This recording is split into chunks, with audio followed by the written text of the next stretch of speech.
Hello, Internet. Welcome back to the Boss Trouble Lounge. You're listening to episode 114. My name is Patrick, and I'm joined by Steve. Say hi. Hello, my friends. How are you today? You having a good time? Hope you're having a good time. I'm having a good time. Say, shut up, Steve. Shut up, Steven. Hey, what the... He didn't even get it right. He didn't even get it right. You told him to say shut up, Steven. He said shut up, Steven. This guy can't even listen to fucking basic instructions. I had to use the full name. That's how you know you're really in trouble. His good Christian name? His my good Christian name Minecraft server on a Sunday name? His birth my Christian name is Steve. Steve Tholomew. I thought good Stevening was your full name. Whoa, hang on. You might be onto something there. It should be. Maybe might call up birth, death, and marriages after this. Cool. Now that we've had that absolute clusterfuck of an intro out of the way, any funny donut stories? Going once, going twice, no donuts? No. What's a donut?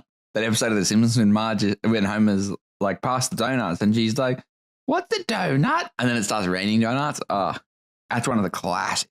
What the fuck is wrong with you? He just thinks they're neat. See, that gets a laugh. That gets a fucking laugh. But my bullshit tangent doesn't. I made an actual Simpsons reference instead of alluding to one. I did make it. What do you mean alluding to? You know what? Play us off. I'm done. I'm going home. Oh, thank God. He doesn't have to hear me talk about how good the Xbox show was. You know what? You're right, Saif. Steve is lewd. Why don't we go to Steamcharts for this week? Sorry? What'd you call me? You heard me. Hold on. I need to get my notepad up so I don't lose track of you guys and your bold predictions of 69 and 420 every time.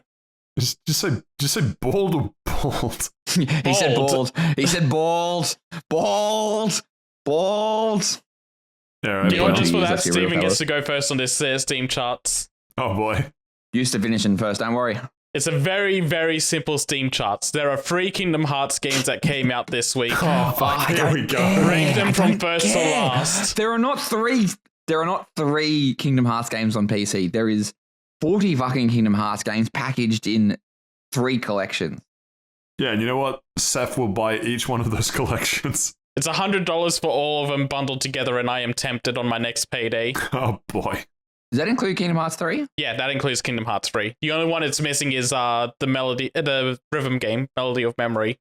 For some reason, that one's not on Steam. For some reason, when I could. Epic Game Store, hello.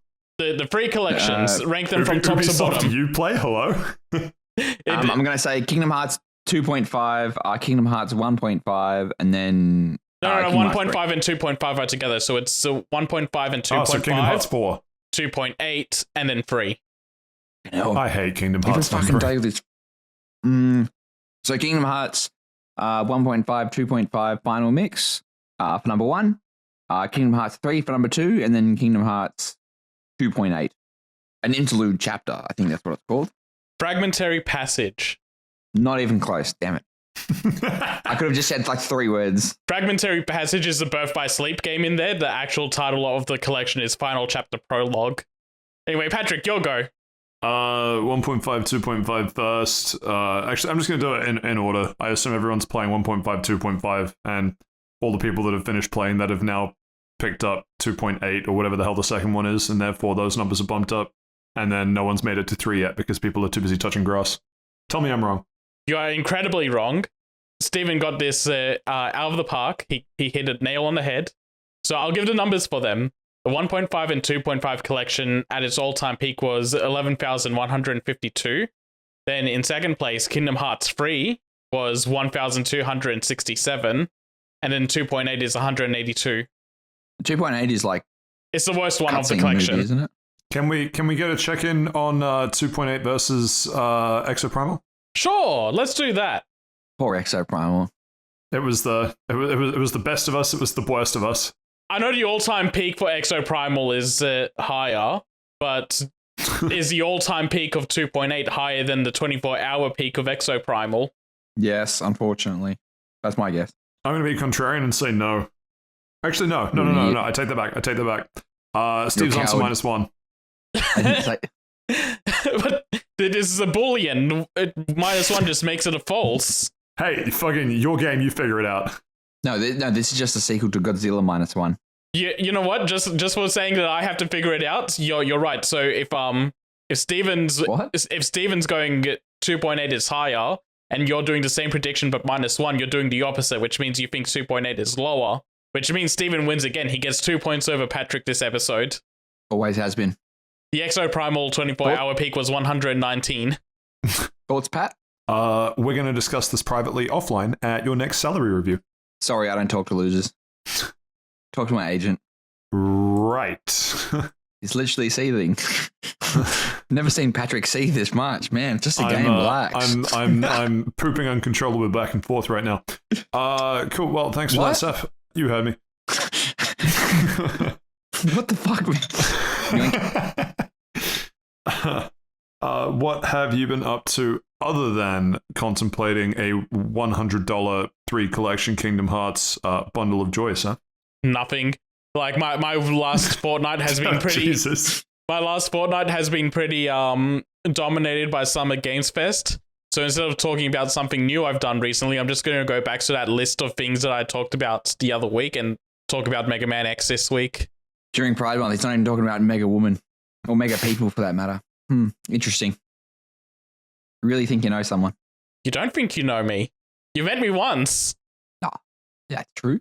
Why don't you give us some other true things and tell us what you've been up to this week, Steve? I have been hitting, strong word. I've been playing Chicory, A Colourful Tale, which was a very colourful game that came out last year, I believe. Well, it came out for the Xbox last year. I think it came out for the lesser consoles in 2021.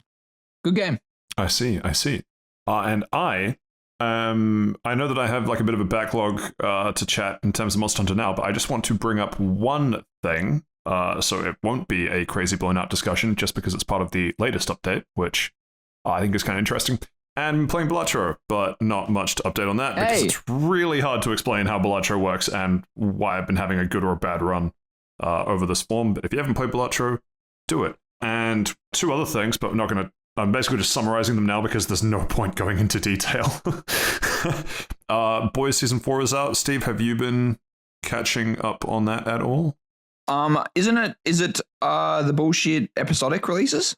Yes, it is. So 3 I episodes will are wait out until it is currently. finished.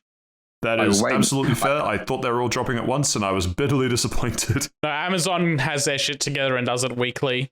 Except for Invincible, where they do it weekly and then take a break for 2 months and then don't announce that they're back and then shadow drop to like another 4 episodes. Yeah, that was stupid.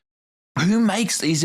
People that make these decisions obviously do not consume media. I do not understand. Like, I can kind of get the concept of it. Be like, oh, we'll break it in half so that people have to resubscribe. But then everybody fucking hates it. A season goes long enough that you have to be subscribed for 2 months anyway. Exactly. I don't know what... all it does is just kind of, you get to the good part, then it's like, you're getting edged, and then it's like, nah, see you in fucking 4 years or something. Oh. Yeah. And I get the argument get the CEO of streaming on the line. Get Mr. Amazon. Show me Mr. Amazon right now. No, we're gonna be Mr. Could be a miss. Could be a miss. Yeah, you're right. That's on me. Happy Pride Month. I'm so sorry. And the final thing that I've been up to, which Saif knows about, getting one back at Steve. Because if there's one thing that we know that I'm really good at, finish my sentence for me, Saif. It's hating Steven? Close. It's being ridiculously petty because I now have a red medal on the first 3 worlds of Neon White, and one of which Steve drove me to unimaginable heights by... Oh, right, I forgot he did that to you. Yeah, I didn't forget. Do you forget. Want to explain the story? Explain the story for the viewers at home that aren't in the group chat. What do you mean? All of our viewers are in the group chat. Oh, are you not in the group chat? Oh, you're not a true viewer. I'm sorry to tell you this. So, Neon White, this is on the back of Ludwig's Fast 50, which was an excellent event. I've lost track of time so many times now. I don't know if that was 2 or 3 weeks ago. It was the start of June, somewhere in the start of June. Fantastic event. And watching Alpharad speedrun Neon White reminded me how much I love Neon White. And so I, with the crippling spiders in my veins addict that I am for Neon White, decided, what's one more hit? You know, like I've been clean for a few months, but what's one more? Just to prove that it doesn't have any power over me. I sat down at, well, I guess I've been doing it recurrently. So slowly just picking up some red medals across first couple of worlds. Already had a few red medals, had to go and get a few more. I'm so sorry for the next time you log into Neo and White, Saif. It's going to be an absolute massacre of your best times. At this point, for my own safety, I shouldn't load that game back up. That is absolutely fair. I'd probably just uninstall it if I were you. No, the game's small enough that I wouldn't do that. It's like, what, 2 megabytes? That's wrong on so many levels. It's like you know what? I'm not even going to dignify that. Partway through World 3, there is a level that I got shockingly close to. I don't remember how I got onto getting the red medal time for this one. I got the red medal time, and then I think it was one of those that I was just curious when my world ranking was, because it was like one of those like quick levels, and it said that I jumped up a massive amount in world rankings by going from diamond time to red time. Red time being that you beat the devs. It's like the secret time. It still comes up as diamond for your friends and things. And so ran it again and then realized that I was actually pretty on the money with being able to do this level quickly. And so, one thing leads to another, and like 2 hours go by randomly, and now I'm in the top 500 worldwide on Steam for this level. I'm like, yeah, okay, sick, that's awesome. Sent a screenshot. Now, this was my folly.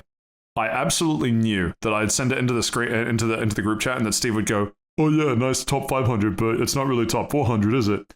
And I knew he would do this, and actually thought, should I just beat it again and then screenshot a second one so I can instantly just Uno Reverso him in the group chat and ratio him to the ground?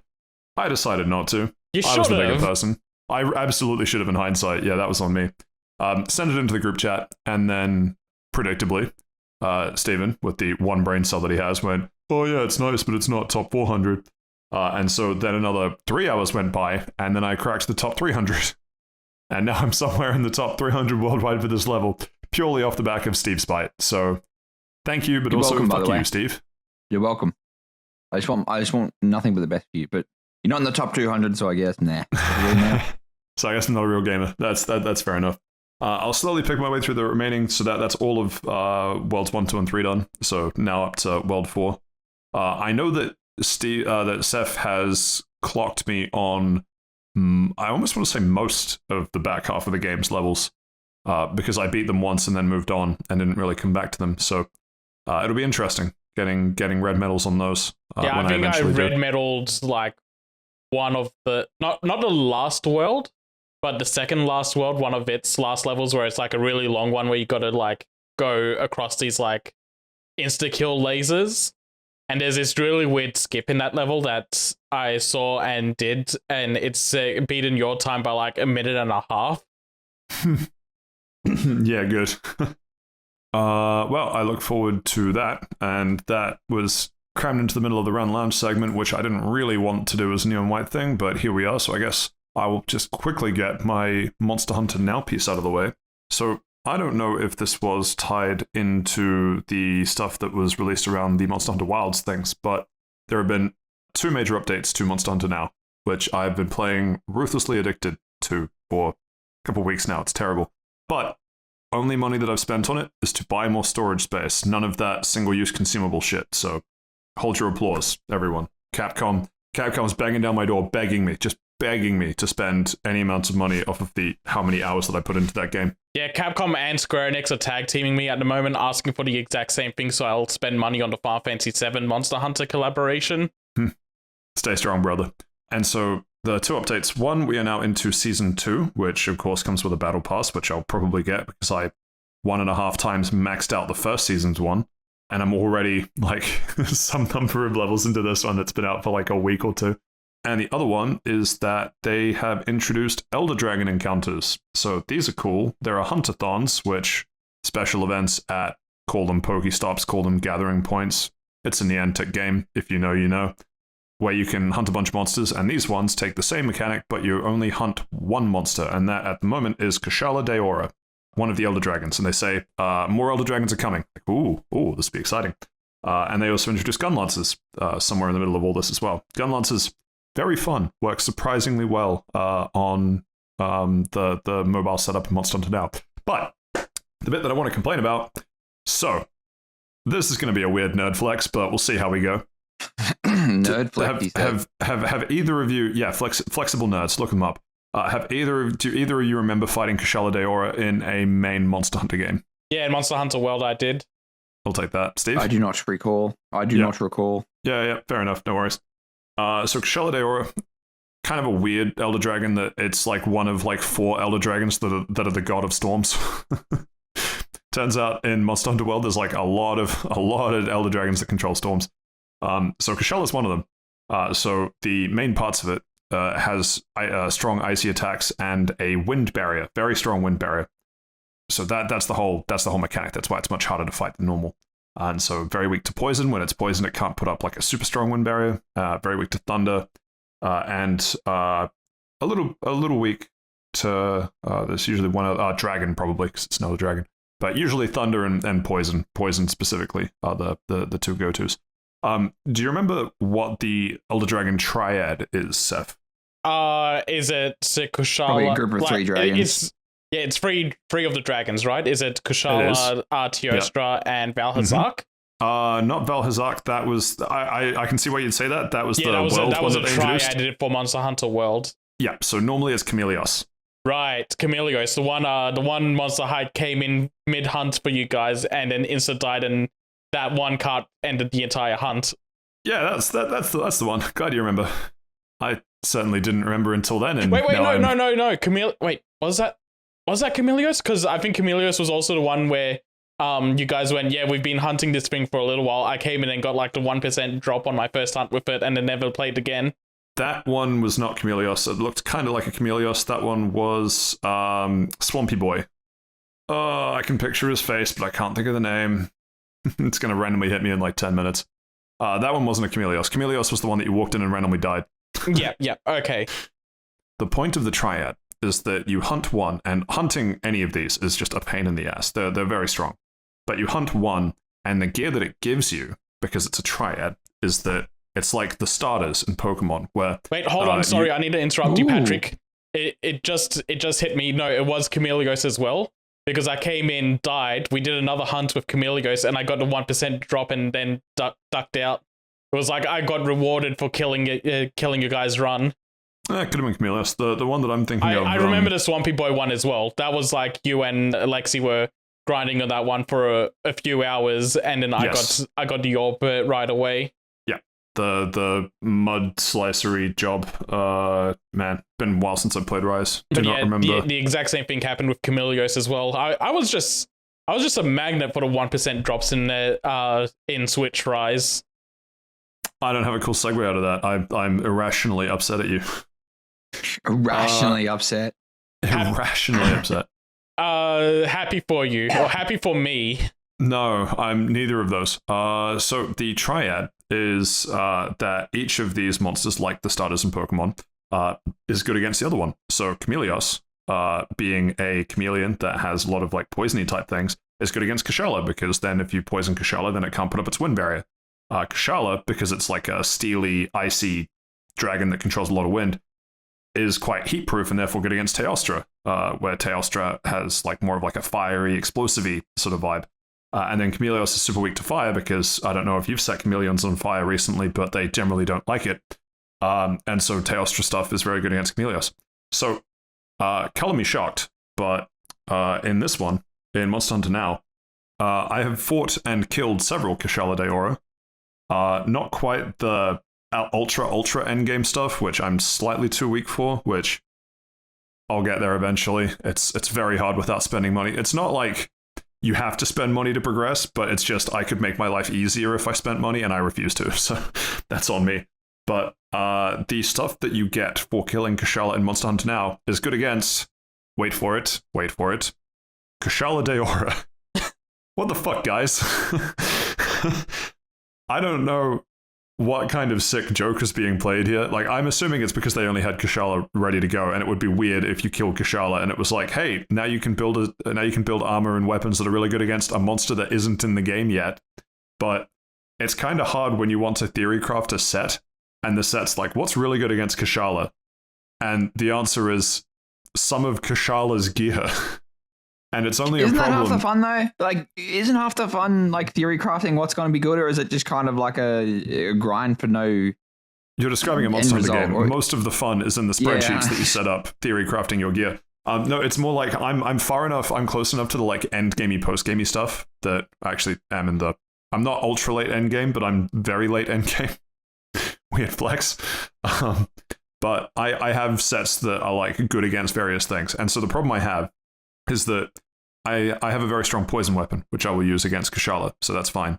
The problem is Kushala gear is good against Kushala, but it's also Kushala gear. So what I mean is, the skills that you get on the gear boost things like ice damage, which do not help you when you're fighting a Kushala. They boost wind resistance, which do help you when fighting a Kushala.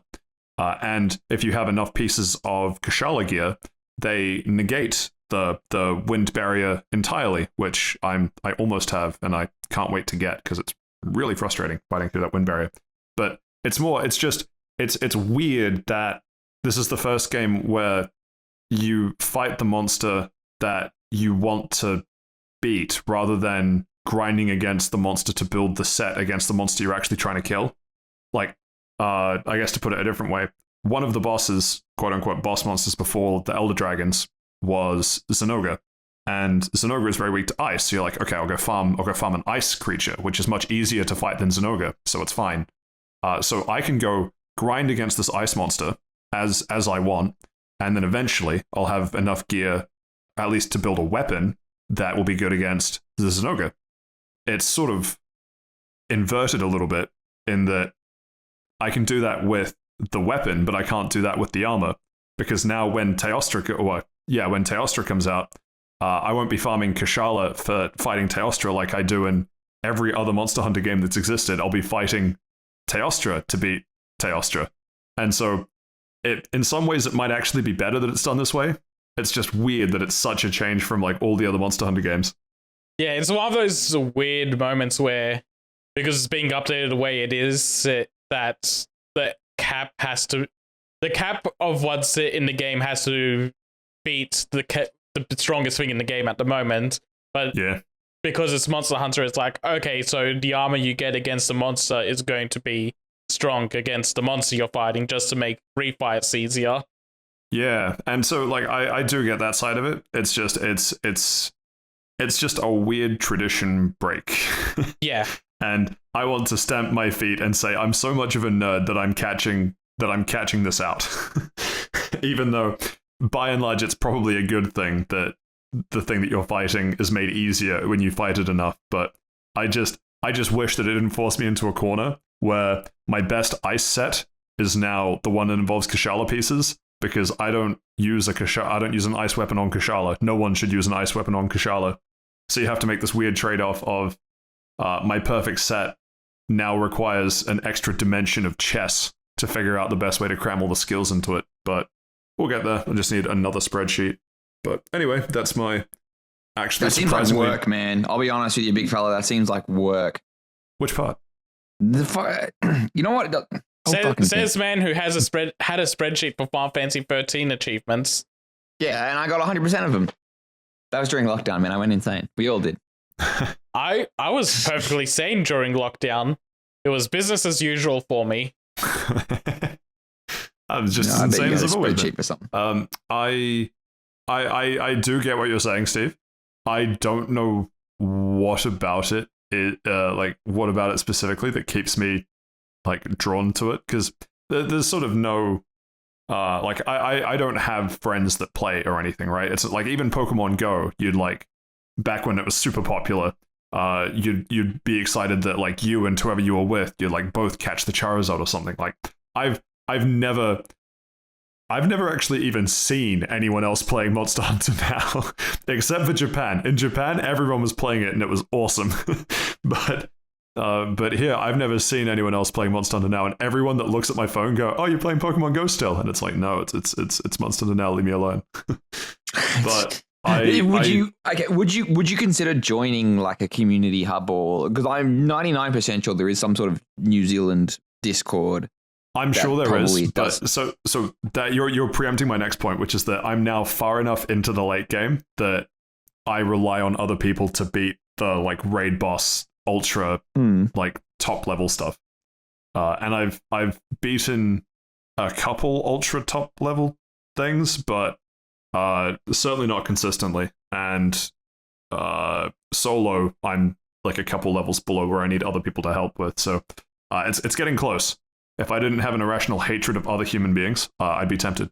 But it does seem pretty good that, I don't know if it's people spoofing or what, but there is no one around me at like 8 o'clock at night on a quiet street, and like you have to be within a certain range to do like a raid, and there are still other people that are able to join. So I don't know if it's spoofing 100%. Or what, but I'm glad they're spoofing, because it means that I don't need to go make friends. And that's the best result we can ever have. You know what? That I have to make a phone call. If you play Monster Hunter now, write into us. Yep. If you play Monster Hunter now, or if you are now playing Monster Hunter. Ooh. You know what? Monster Hunter now. You sure? Final answer? Yep, that's my final answer. I'm just trying to make you some friends, Pat. Do you go into the Reddit and discuss with people and all that kind of stuff? Or are you single-handedly just like locked in doing your own thing with this game? I'm single-handedly locked in doing my own thing. Like it's so strange. Well, so this is why it'll be an interesting test when Wilds comes out. I don't think I'm sure I've said this on one of our previous, holy shit, 113, 114 episodes. What? You mean Wilds? Yeah. It'll be an interesting test when Monster Hunter Wilds comes out. What? Yeah, you said what? Look, keep going. Sorry, I shouldn't have interrupted. The joke wasn't funny. But I am better than most people at Monster Hunter, which is not like if I could blow my own horn about any game, because I fucking hate blowing my own horn about anything, but Monster Hunter is my game. And so it's at the point where like I will read other people's theory crafts and be able to critique. Like, I'm the one that goes to the Reddit post and just knows if they're full of shit. like I have my own. Or anything? I have my own builds. No, fuck no. I have my own like builds and setups and other things which just aren't like I play with a couple people who, you know, like we help each other out and stuff, but I just don't, I guess, feed back to the community. But with Wilds coming out, I've thought about doing that more. In terms of like, yeah, maybe I should, you know, contribute back or on something, because some of the mixed sets that I have to the community. Well, because it's like, you know, like the some of the stuff that you read is quite good for like when you're getting going with it. But I've also been playing Monster Hunter since like 2009, so I've been around the block a bit, hunted some monsters, had some yees, had some ha's. Anyway, this segment's now gone past where I wanted it to, so we're going to move on to... Good. Every always has every time, yeah. Every time Monster Hunter's mentioned, really hard to stay on track. So going from one Mega Man such as myself to Saif talking about Mega Man, take it away. There wasn't a follow-up. That was a fucking good one. See, that's what I thought, but I didn't have a part 2 for that, so I guess Saif can talk now. It was a strong opener and a weekender. That's what they call me. Yeah, Mega Man X Legacy Collection. So I am a big fan of Mega Man X, but like literally Mega Man X1, the video game. I played that on... I thought you were a big fan of Mega Man 3Xs. Just in the corner and think about what you're doing. On Pride Month, even. Alright, continue. I really enjoy Mega Man X1. I played it on emulator years and years ago, back when I was in high school, and I never got around to playing the other ones. And quite a few years ago, at this point, Trin got me the Mega Man X Legacy Collections as a birthday present. And I always had the intention of streaming through them, but I just haven't gotten around to them, because whenever I stream something, I've been streaming an RPG instead. So I got hit with the Mega Man X mood and just decided, you know what, I'm just going to load up these collections. I'm going to play them. The reason this happened was because I watched someone stream Mega Man X1, and they mentioned how everyone always starts with Chill Penguin because he gives you the dash ability, and it's not essential to the playthrough, but it just makes the game feel so much better once you have that. So everyone always starts with him, and once you start with Chill Penguin, the rest of your playthrough is kind of locked in place. So I came up with the idea of going, what what if I did the absolute most dog shit boss order I could think of, where I place Chill Penguin last so I don't get the dash until the very end of the game, and Why don't you just get the dash but not use it? No, that's harder to do, because if you accidentally double tap a direction, then you'll do the dash, and just having it there is tempting. So I'm like, no, I'm going to make sure that it's the last thing I get. And then I went even further. I'm like, I'm not going to get any armor upgrades. The secret is, though, if you don't have the dash ability, you can't get the other armor upgrades. So it was a default Mega Man with like 4 health upgrades instead of the 8 for most of the game. If I remember it correctly, I think I started with Armored Armadillo and just went through all of the hardest boss fights first, as vanilla as I could. It wasn't as bad as I thought it would be. I had a lot of trouble with Armored Armadillo at the beginning, but then once I had him down, the rest of them kind of just... His attempts took me like 10 lives to try and beat. The rest of them I took down like maybe 2 or 3 maximum. So could have gone a lot worse, but I had fun with it. And then once I did get the dash ability, it's like, oh my god, it's like the limiters have been removed. I actually like feel like I'm playing this game for real now. And that's something I'm going to try and show at some point. But the thing that made this worse is that I'm playing this on the PlayStation version of the Mega Man X Legacy Collection. And that game is notoriously bad for having bad input latency. So we were talking about multiverses the other week of having bad input latency with its like half a second of input lag. The Mega Man X games on the Super Nintendo ones anyway, on the PS4 version of this collection, they have like 7 to 10 frames of input lag compared to what they usually have.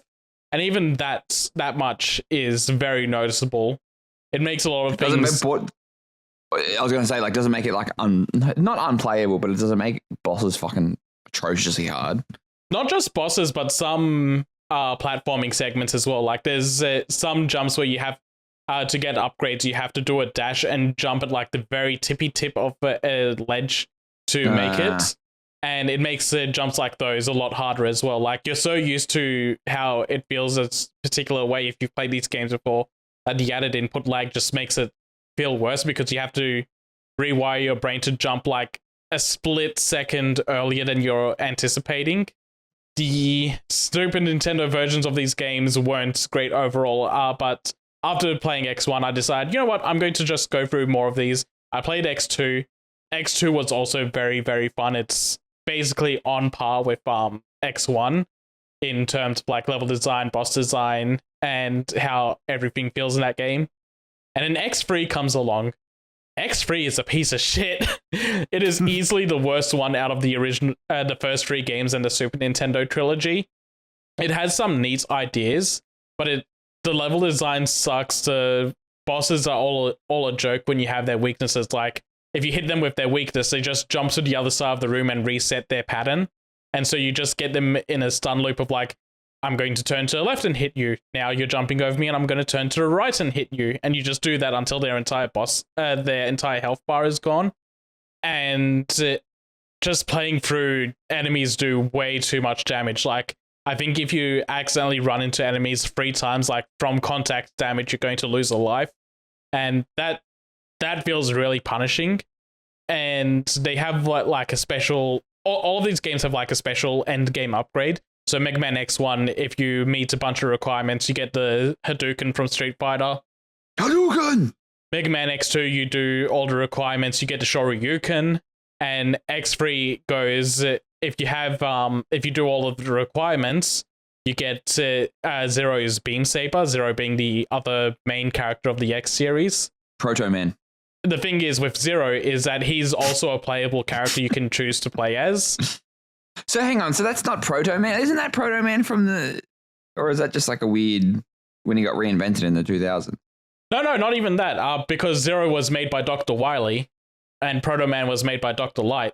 So Zero was like Dr. Wily's ultimate creation to end all of... I don't even think it's to end all of humanity. It's his final big evil robot that he created.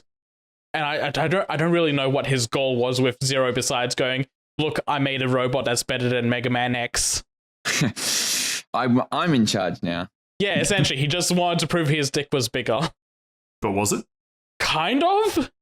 Weird thing to say. Inafune has a weird obsession with Zero. He made him and wanted him to be the main character of the X series, but the heads of Capcom were like, no, this is too much of a drastic redesign. You need something closer to the original Mega Man. And so he's just always been obsessed with Zero and tried to make him like the ultimate character of the X series. And then he ended up getting his own spin-off series later where he is the main character and he is the hero of the series, and X was actually a stupid idiot. Seems like Shadow the Hedgehog. Kinda. Shadow never tries to put Sonic down. But yeah. But he could, though. Have you not fucking seen Shadow the Hedgehog, man? That's all he does. He calls him an idiot, but he's not like... It's not like Shadow is actively going, everything Sonic did was for the detriment of the series. But anyway, we're getting way off the point. Never stopped us before.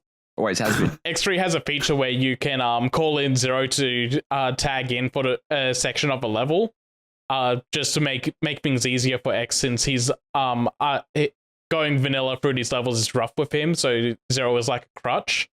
Problem is that these levels are like, every level has a mini boss in the middle, and Zero can't go into the mini boss stores. And then once you go into the mini boss store with X, you can't do the second half of the level with Zero. So you have to pick which half of the level you want to cheese with him. And if you die even once with him, he becomes unavailable for the rest of the game, and you can't unlock the special ability at the very end of the game that you usually get. So both of those disincentivize you to play as Zero. But also the weird third thing is that to get the special unlock is that you have to go into a mini boss room with Zero, something that you've been trained the entire game you can't do. So it's a really weirdly designed game, and all of its weird features and weird difficulty spikes make it a not fun game. And then I get to X4. It's the first of the PS1 games. You actually get X and Zero properly as like their own two split playthroughs. X is fun, but this game is really designed around you playing as Zero. Like all of the abilities, all the stages, all of the bosses are really designed around you playing as Zero and using his abilities to beat it all. And it's super fun. Like the game flows really well. Like as both characters, the game flows really well. Stages are a lot of fun. Bosses are a lot of fun again. And it's probably the best Mega Man X game. But I still need to like get over myself of being like a huge Mega Man X1 fan that's like, no, Mega Man X1 is perfect. And so when I play X4, I'm like, oh, there's these little bits of nitpicks I have that don't make it as good as X1. Like, I think the intro stage is a little too short. I think the final stages are all too short. Maybe the intro stage thinks that you're too short. Maybe it does, but it's not playing me, I'm playing it.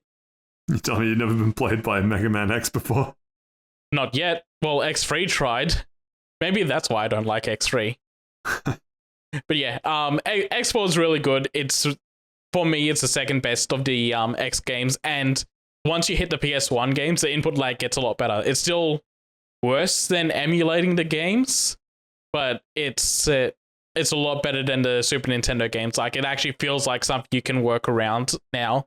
So, very good games. That first Legacy Collection, very strong. It only has one bad game in the collection that you can kind of ignore. I'm going to get to the second Legacy Collection at some point. I've heard that the second Legacy Collection is worse because X6 and X7 are supposed to be really bad games, and then X8 is just kind of mid, and X5 is fine but not as good as X4. So I'm going into that one like with all of these over my head, like, oh, maybe be a little more skeptical of these games compared to the first Legacy Collection. But no, I had fun with these games, and I recommend people play them, but don't play them through the Legacy Collection on the PlayStation. And it's weird, it's the PlayStation specifically, because, the Super Nintendo games have bad input latency on all of the versions, but as you keep going through, like, once you get to the PlayStation 1 games and the PlayStation 2 games, the input latency on every console gets lower and lower to the point that the PS2 games on PC have less input latency than the original PS2 versions. And I think overall PC and Xbox have the best input latency results for the games besides just playing the games on their vanilla hardware. Fair enough. So yeah, maybe if you play the X games, emulate them. Don't play the Legacy Collection. Did you hear that, Steve? Emulate. I did hear it. I heard it. I absorbed it, and I think I just won't play the Mega Man Legacy Collection. But what if it was 75% off? What if it was 100% off? No. What is the one genre of games I do not like playing, Pat?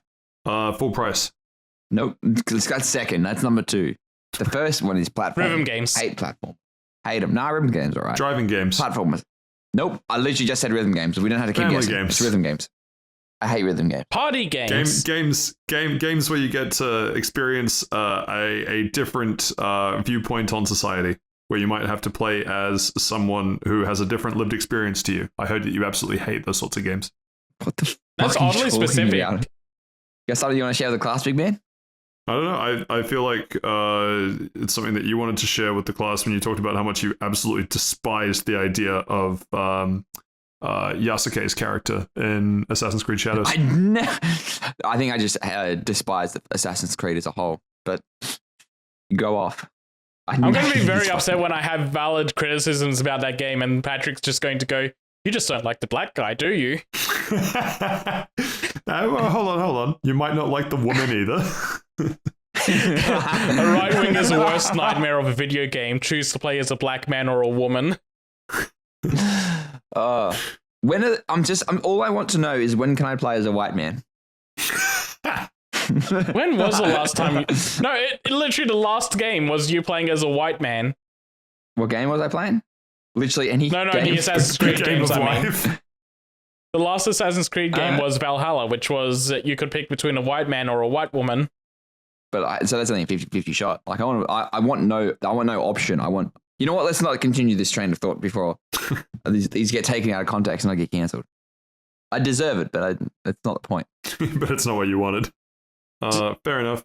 Final score: Mega Man X1 and 4 like a 9 out of 10. Mega Man X2 like an 8 out of 10, and Mega Man X3 is a 5 out of 10.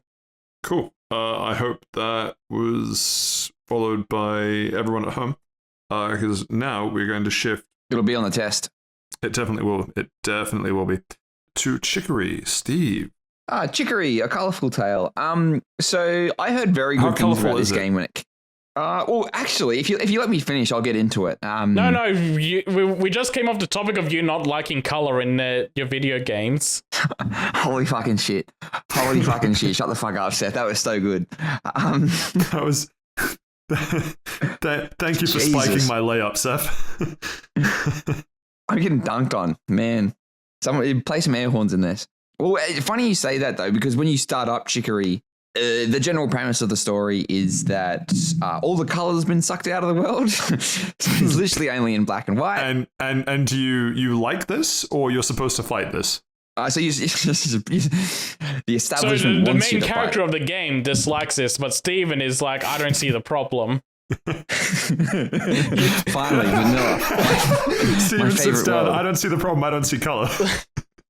I've got plenty of friends that don't see color. No, but anyway, so the world has been sucked out of color, and you take on the mantle of the wielder, and the wielder essentially just wields this paintbrush that can like color in the world. Because the last wielder, Chicory, the titular character, is having a bit of a mentee bee, shall we say? And it's a very interesting concept because you don't. I kind of knew what I was getting the game into. I kind of knew what I was getting into when I started playing the game, just from like when I was hearing it being reviewed and all that kind of stuff, like 3 years ago.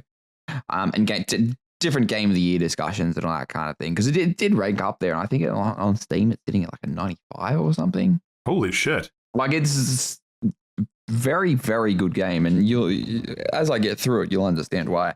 So the first thing this game asks you, it's like, what's your favorite food? And I'm like, is it a food game? Is it cooking mama? So I put in hamburger because I couldn't think about what my favorite food was. So I put in like hamburger, and then like as you play, you realize that all the other NPC characters are named after food.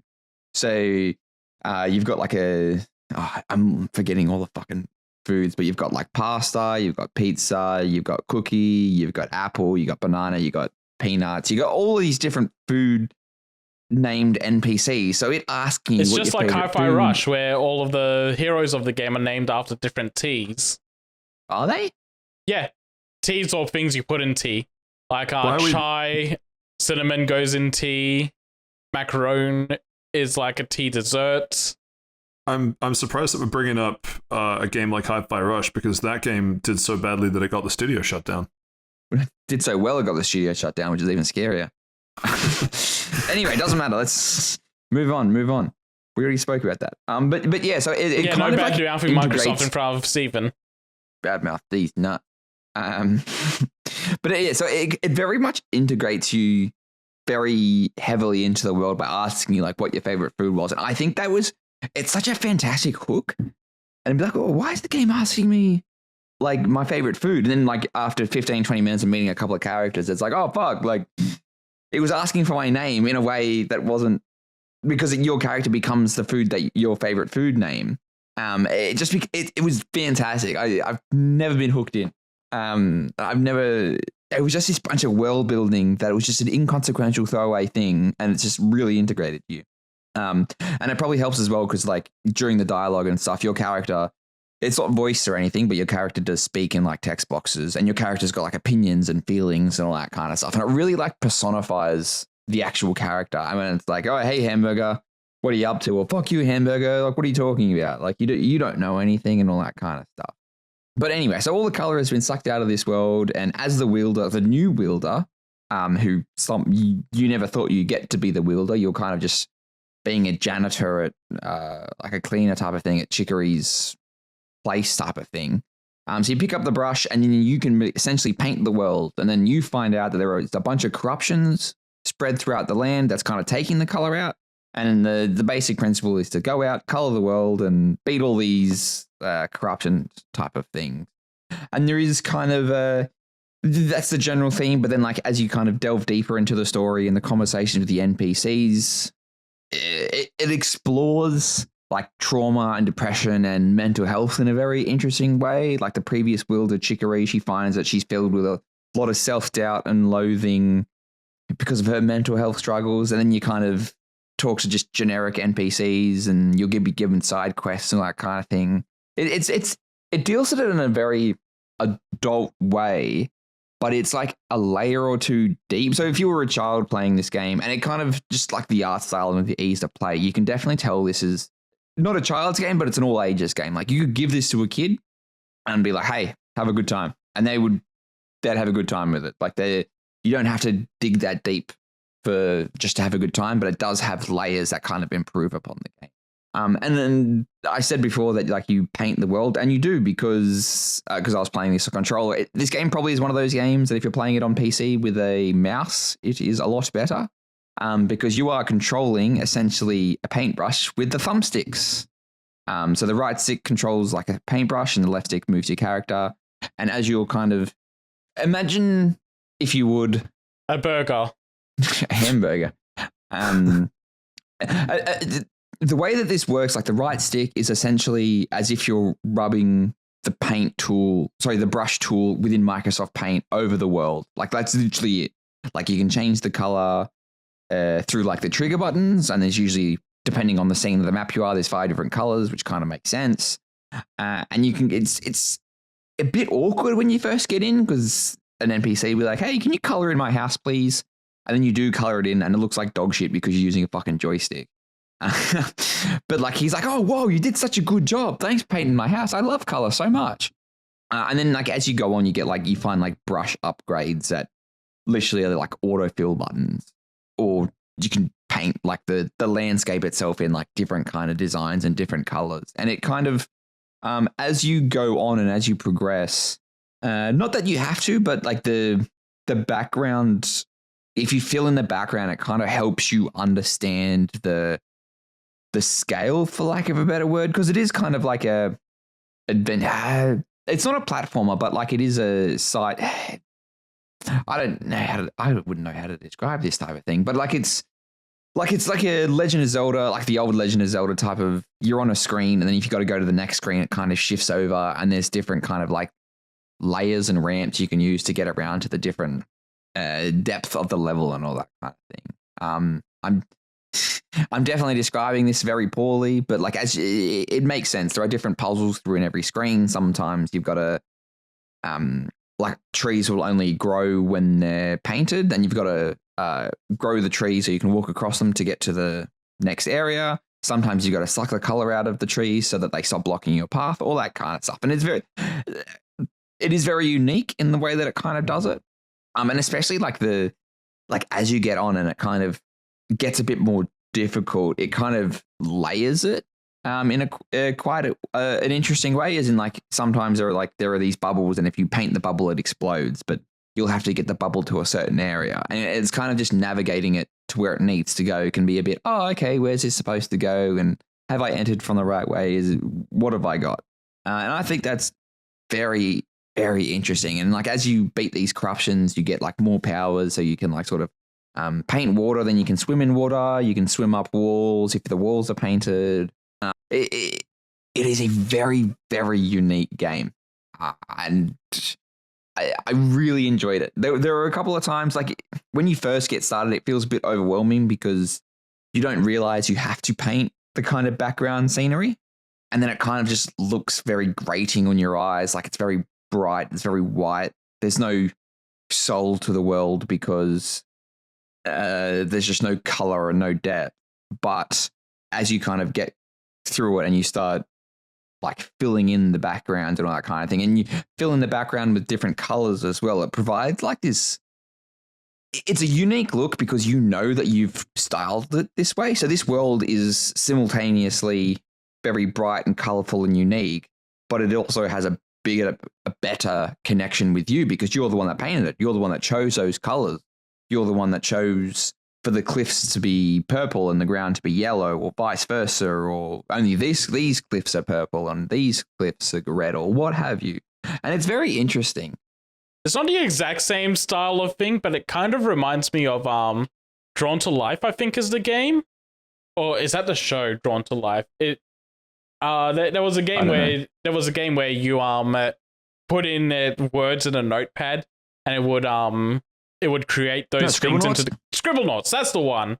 Oh, yes. Yeah, I've always wanted those games. It kind of feels a bit like that without the puzzle solving element. So the color doesn't, the color solves a little bit of the elements of the color doesn't solve the puzzles, but a puzzle is only a component of the puzzle. Like you can't draw a line to be like, okay, that's a bridge now. Like you have to either give something color or take some color away, and that interacts it a bit different. I think I get what you're saying though. Yeah, no, like the color, it's more like the color stuff being used as solutions, and you're getting like this personal investment out of it. It's kind of like on the same wavelength of like Scribblenauts. It's like, oh, this word will help me get to the end results I want, and you kind of get like that attachment of like, oh yeah, I use this particular thing to solve this particular issue. Yeah. It pretty much, yeah, that's pretty much what I'm trying to say. It also offers there's like this art academy type of subquest where you pretty much finding blank canvases in the world and you're painting them in, and this may surprise you, but using a right thumbstick to paint something and always realizes dog shit fucking creations. But at the same time, a mouse probably isn't that good, depending on how creative a person is. But no matter what, like you could literally put a dot on the page and it just the motivation that comes off these characters saying, like, whoa, that was so good. Like, now this is art. It is very good. And I can imagine if someone is like, because I have no creativity sense in my entire body, like I can't draw, can't paint, can't do any of that kind of stuff. Like the way that it interacts with a creative mind is something that I can definitely appreciate. It probably, and maybe this is because it is an all ages game, it is very, very positive. Like it doesn't give you and this is probably a good thing, but it doesn't say like hey, if you're not creative, that's fine, try something else. It's pretty much like hey, like everyone's creative, you just got to find an outlet to express it on, like whether it's music or dance or art or all that kind of stuff. And it is, which is probably a positive message. And maybe it's just me being a cynical old man approaching 30 that is like, no, not everybody's creative. You've got to get a desk job and work spreadsheets. But there is a certain art to spreadsheets, I guess. But this feature probably has one of the best hint systems I probably have ever experienced. So every couple of, for lack of a better word, screens, there will be phone boxes. And you can ring the phone box and your mum answers and she's like, hey, do you want a hint? And you're like, yeah, sure, I'd like a hint. And she'll be like, oh, you've got to go to this area and do this thing. And you'll be like, yeah, cool, thanks. And then like she'll be like, well, like your dad's here as well. Do you want him to give you the answer? And you're like, fuck yeah. So sometimes you'll be a little bit stuck. You're like, yeah, fuck yeah, give me the answer. And he'll be like, oh, look, you've got to go to like this screen. You've got to go to the entrance and then go north twice and then go east once and then go south once. And you've got to solve that puzzle there. And that puzzle involves like a bunch of different things. But at the same time, there's no shame in looking something online. It is, and it kind of is a very positive spin of saying like, hey, like you tried very hard. Look it up online. No one cares. There's no shame in that. You're still having a good time. And it's just very, very positive. And it's literally like it did come off cheesy the first time, but it's not designed to be cheesy. It's like, you've got a good support network, which is unfortunately not everybody can have that, but it is very, very positive and it definitely fits the theme of the world. And it's not something where it's like, all the answers do this. It's like, hey dad, how you going? Can I get some help? Like just in real life, if fortunate enough and privileged enough to have a nice dad that wants to give you a hand. If I call my dad, he's going to give me the answer. But then at the same time, he's going to be like, hey, kiddo, all the best. I'm not going to tell you the answer if you don't ask for it.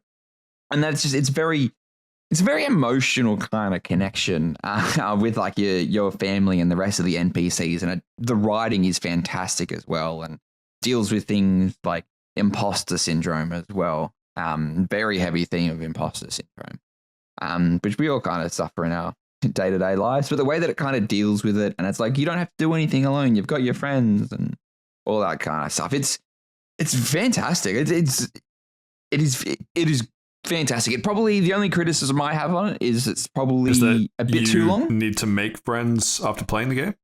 Oh no! All it did is remind me that I've got nobody, and I was sitting in the dark playing this, candle lit, and I'm like, yeah, yay! Someone loves me. This character called Pasta said I was great. Yeah. Parasocially form a relationship with hamburger and donut. Pretty much. Just having the character named after my favorite food was another good connection, and it was really good. I really enjoyed it. We both love eating hamburger. Kid named Hamburger. No kid named him. Always one of the all-time classics. But yeah, and you can also like color the NPCs in so that like the NPCs look a bit more unique. And if you're like, you know what, I'm kind of sick of talking. No, like you color in you can color in like their clothes and stuff. Well, you can color in their skin as well, but it's usually like weird colors like green or red or something. Like colors are like because they're all animals, all the NPCs are animals. Sorry, I probably didn't articulate that.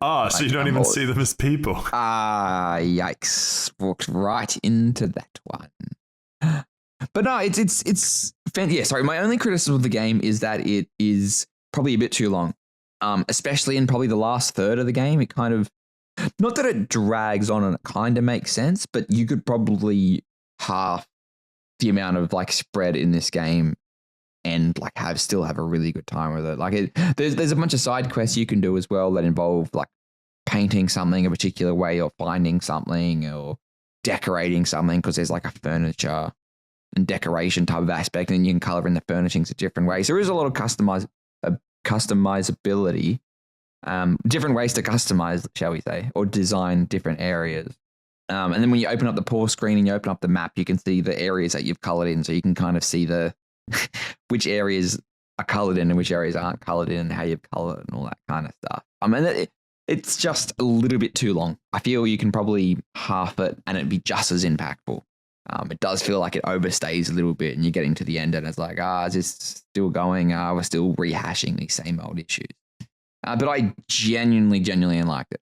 Genuinely, cool. So good. I can understand why it was in the Game of the Year discussion the year it came out, and I'm very glad that I played it. I don't remember. And it was soundtrack as well. Soundtrack's fantastic. Okay, no, please go on. I was going to say, I don't remember if you hit this at the start of the discussion or not, but what was the price point for this? I'm assuming indie, so like cheaper. Well, I played it on Game Pass, our favorite thing. That would be why I don't remember the pricing discussion. I did not bring it up. It's no longer on Game Pass. But it is currently on Steam. It is $7,000. Nah, $29.50. That's like Australian dollar dues as well. So it's probably like 4,000 sheep hoofs or whatever fake currency you're using, Pat. We use those giant stones with the holes in the middle. It's actually pretty funny. But yeah, I'd say it's very worth it. Like, not that I'd ever pay full price for a game, but it's, if you have $30 lying around and you're desperate for something to play for whatever, and you want to spend it on this, I think it's a good buy. It's different. It kind of hit me in a way that I think it was before the podcast started, but when I was playing Spiritfarer, it kind of hit me like that. Spiritfarer is like a bit more of an emotional experience, like not a positive emotional experience, but that's just because the game's kind of designed like that, about like grief and getting over things. But with this is kind of like a positive feeling. You've got the challenge. You kind of feel like you're alone, and it turns out you're not all alone. And I'd say the puzzles are kind of challenging. There are some where it's like, oh, of course that's how it works. And it doesn't really. There's only one part I had to look up online, and that was just because I was I did not do I didn't paint the room very well, shall we say. So I kind of lost that there was a jump that I could make. But yeah, it's a fantastic game. Either wait till it's on sale. It probably goes on sale a lot. But it's high recommend. A 9 out of 10 if you would. Cool. All right. Any final thoughts? It doesn't have DLC, right? Probably a good thing. Any final thoughts from Yusuf on that? No, I think I'm all good on that one. Cool. Well, in that case, we have finished Wonderland for this week. Thank you very much, as always, to you both. We get to move on to part 2 for this week, which is, of course, the news.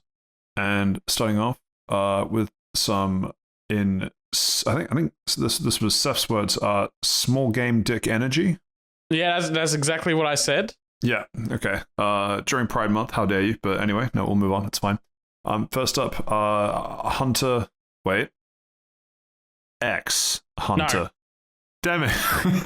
Yes, no, that's what it is. You do not pronounce the X. But why? Hunter Nen. Wait for Impact. it. X. No. Impact. Damn it. That one's cross. Of course it is. God damn it. No, it's not. It's silent. I'm about to be silent trying to fucking butcher this name. Hunter Nen Impact launching in 2024 worldwide. Probably not really my speed, but is it the speed of either of you? Yes. Steven? No. Damn, a big Hunter fan here isn't interested in this game. It's a 2D fighting game. I don't care. It's looking a lot better than the last time it was shown off. Like, visually, it looks like it's gotten cleaner and smoother, which is nice to see. I'm just kind of surprised that it was announced this late in the year and they're going, yeah, no, it's still going to come out this year. Making me think it's probably going to come out around October or November, maybe. But yeah, I'm interested in the game. I'll probably pick it up. Cool. Next up, we have some Prince of Persia news. Is this the one that everyone said, like, holy shit, this game's amazing? Yeah. This is the exact one. Oh, looking forward to it. Well, it's coming to Steam on August 8th. Finally, the PC release. We don't talk about the other two supposedly technical PC releases. I don't know. It's I hear that, well, not I hear. I know that more competition in the space is a good thing and everything, but I'm so entrenched with using Steam that it's so hard to force me to not use Steam, and you couldn't pay me to play this game to play it on Ubisoft's own store, so... Yeah, I don't even know if this came on Epic. I think this was literally just Ubisoft store. I might be wrong on that, but I don't care enough to double check. Literally the second line PC version currently available via Epic Games Store and Ubisoft Store. See, it was that bad I didn't even read that line. I just skipped over Epic Games Store even existing in this article. Reading is hard. That's fair enough. You know what? That's on me. That's on me for calling you out during Pride Month of all months. I'm so sorry. What's that supposed to mean? You excited to play this, Steve? No. Oh I didn't play the. Yeah, no, I'm Man, there. DJ Honk Shoe on the decks at the moment. Holy shit. This is one where I'm glad it's coming to Steam, but I don't know if I will get it on Steam. I might get it on PlayStation instead because it goes on sale fairly regularly, and the DLC we'll talk about a little later will be coming out, and I feel like by the time I get it on PlayStation, this plus the DLC combined will cost about the same or maybe less than just the game by itself on Steam. Wait 6 months, it'll be 75% off. The old Ubisoft special. Why would I need to do that when it's already 75% off on console right now? Is it really? Holy fucking shit, how good. I don't think it is right. It is at the moment. So you're a liar. Yes. Well, you heard it here first, Always folks. has been. We'll get him next time. Moving on, because I really don't know how Holy to shit, speaking. Thank you for the reminder. The Xenoblade Chronicles 3 expansion pass is on sale. I'm going to buy that right now. Please, no, never mind. Continue amongst yourselves. It is about 50% off right now, the Prince of Persia game. It's close. on PS5. On PS5, yeah. You can get Prince of Persia, The Lost Crown, plus Assassin's Creed Mirage, plus everyone's favorite game of the PS5 generation, Forspoken, for the combined price of $81 Australian. Holy shit, what a steal. Literally robbery. Ugh. Grim. Anyway, move on. Okay, but not because you told me to. Visions of Mana coming out August 29th. Yay! I'm really interested in this game. They put out a release date trailer after all of the Summer Games Fest events happened.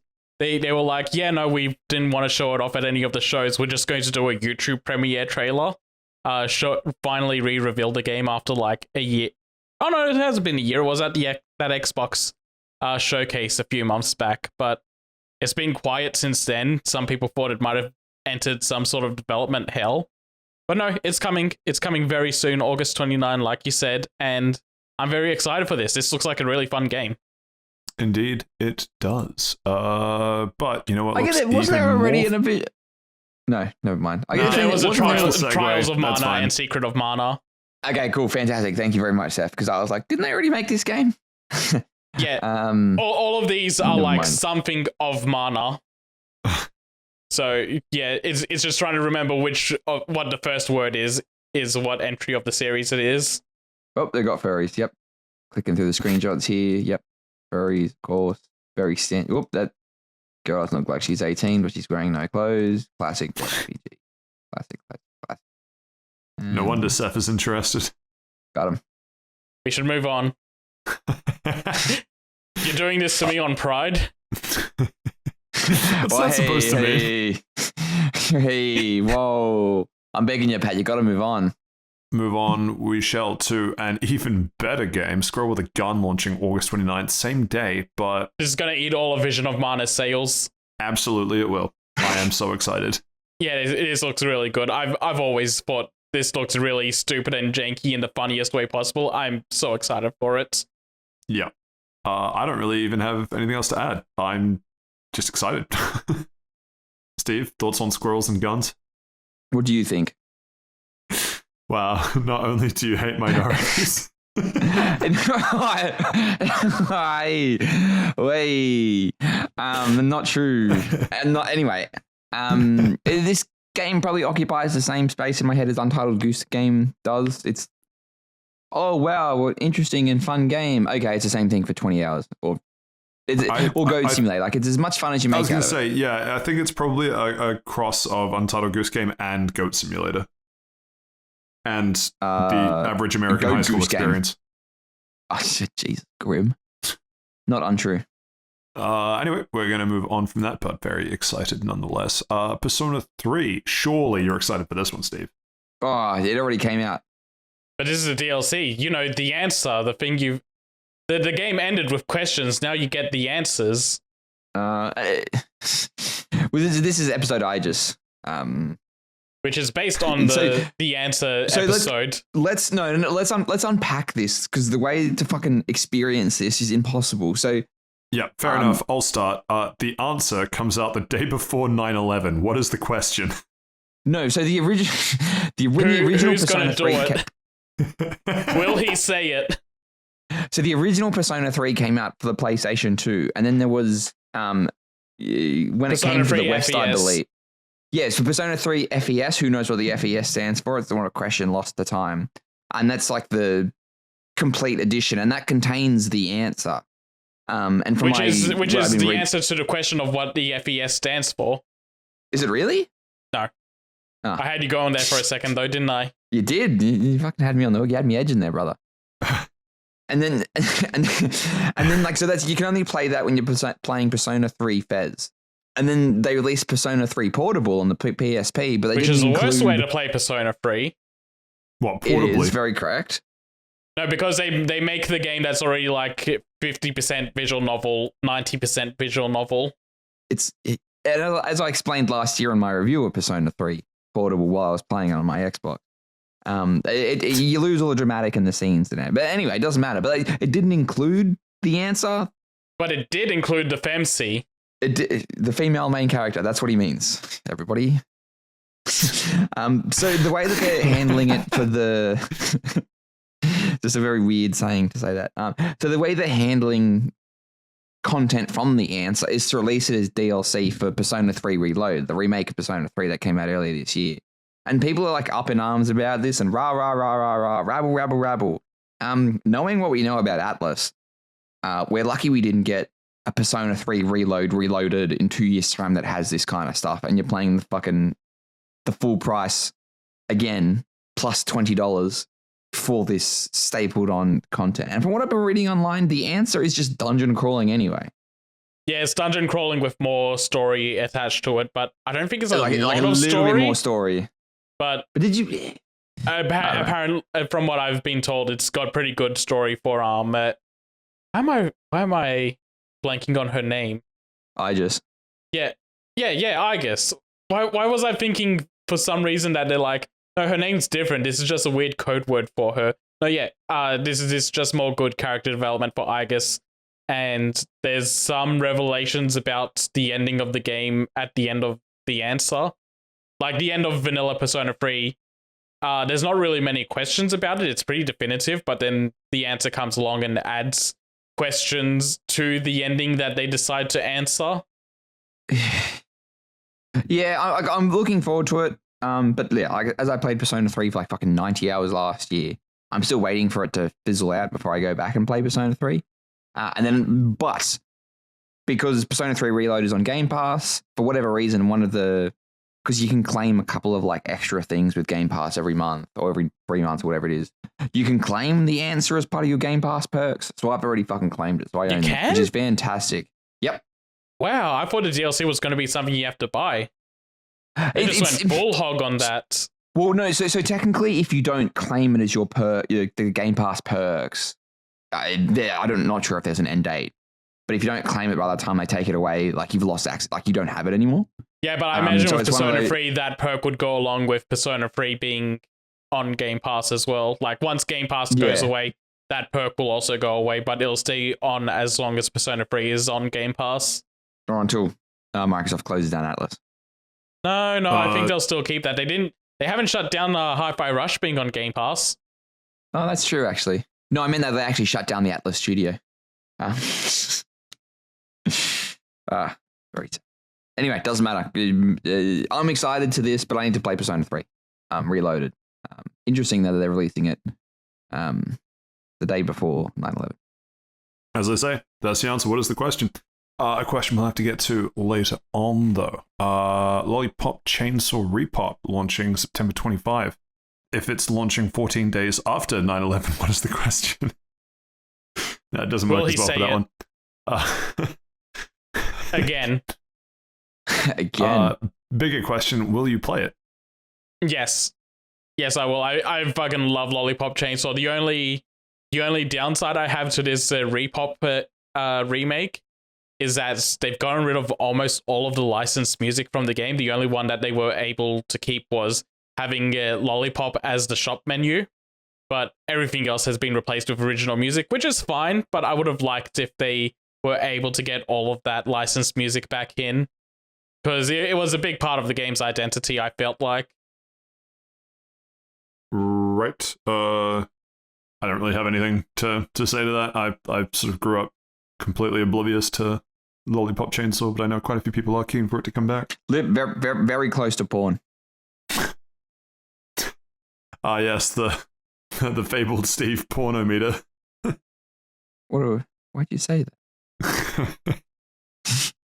But yeah, I mean, I'm kind of interested in this game. I remember when it came out, it became like a big thing because it was like you're playing as like a teenage girl in like a miniskirt cheerleader outfit type of thing, and even 16-year-old Steven with his degenerate mind thought that was very weird and very fan servicey. But I'm glad to hear that you're excited for it, Steph. It is very fan servicey, but at the same time, it's a fun action game as well, and that was in the era where there wasn't many action games coming out, so I was just taking anything I could get. Grim, you're taking whatever you can get. I feel like we should move on. Yeah, it's getting a bit sad. Sorry.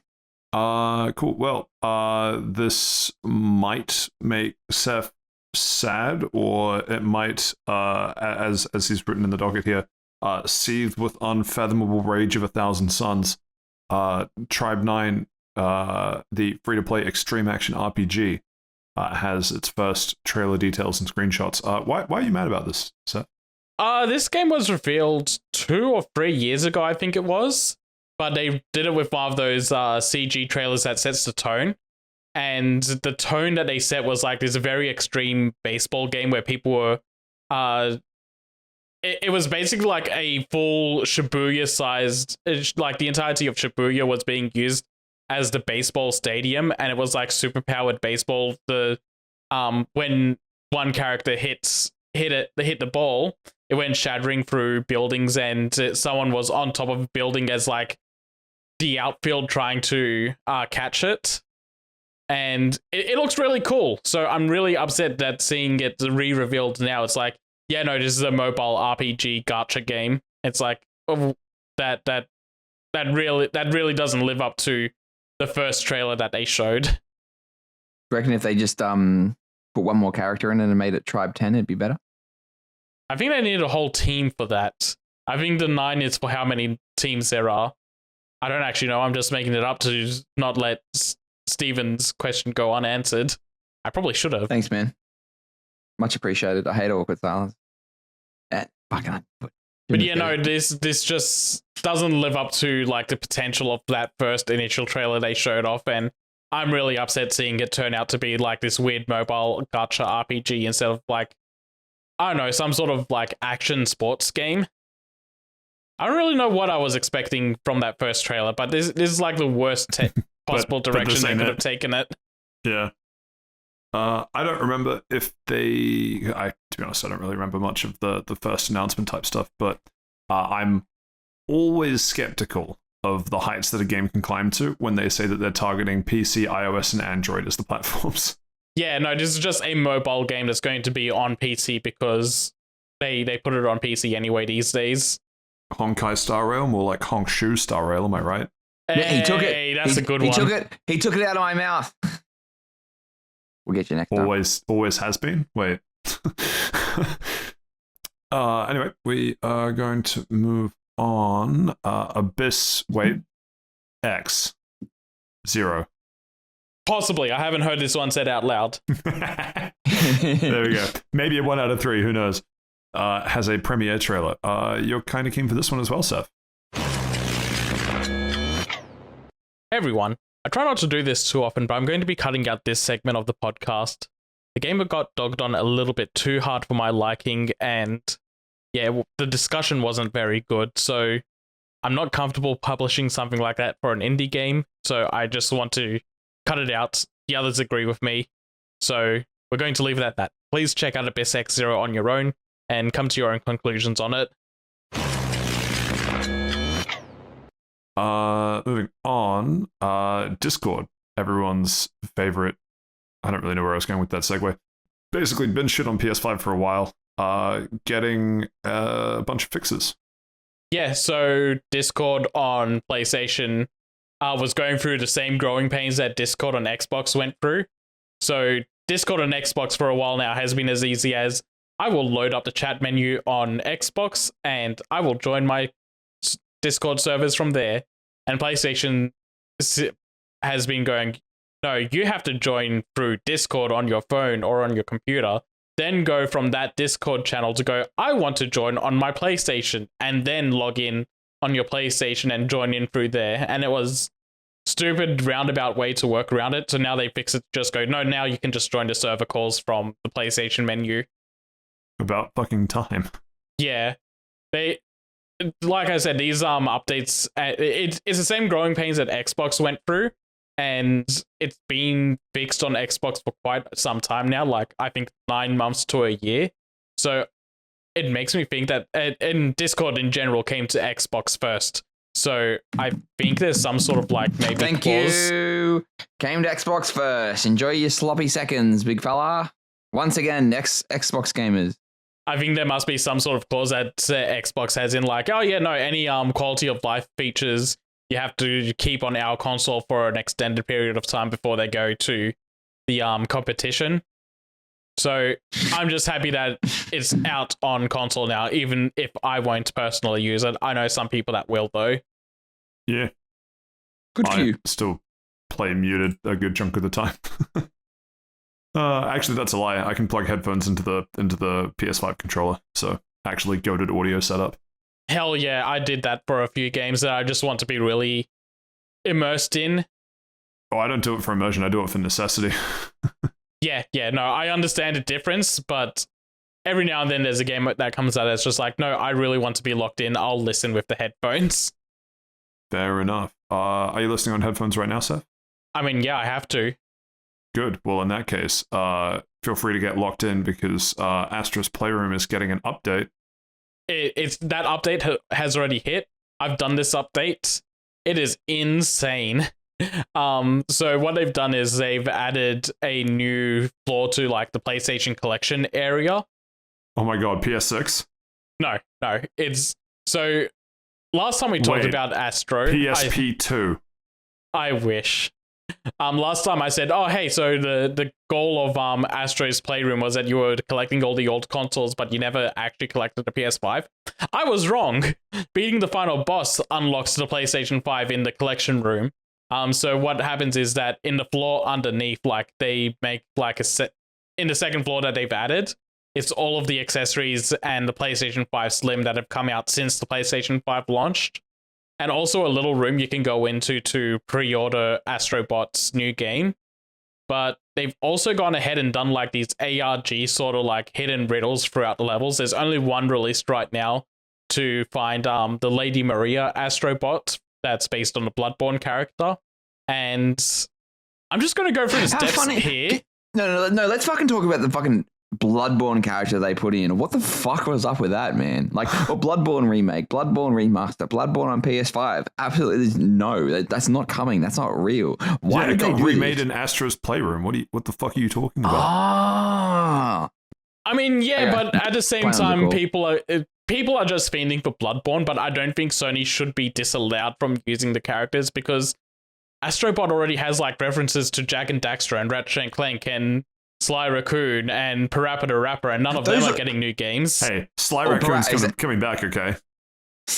You keep telling yourself that, buddy. Didn't Sly the Raccoon get like a remaster or something? It had Sly 4 come out like 12 years ago and ended on a cliffhanger. They're edging. It's really the real. You know what? Let's keep going. The payoff's going to be worth it, though. Trust me.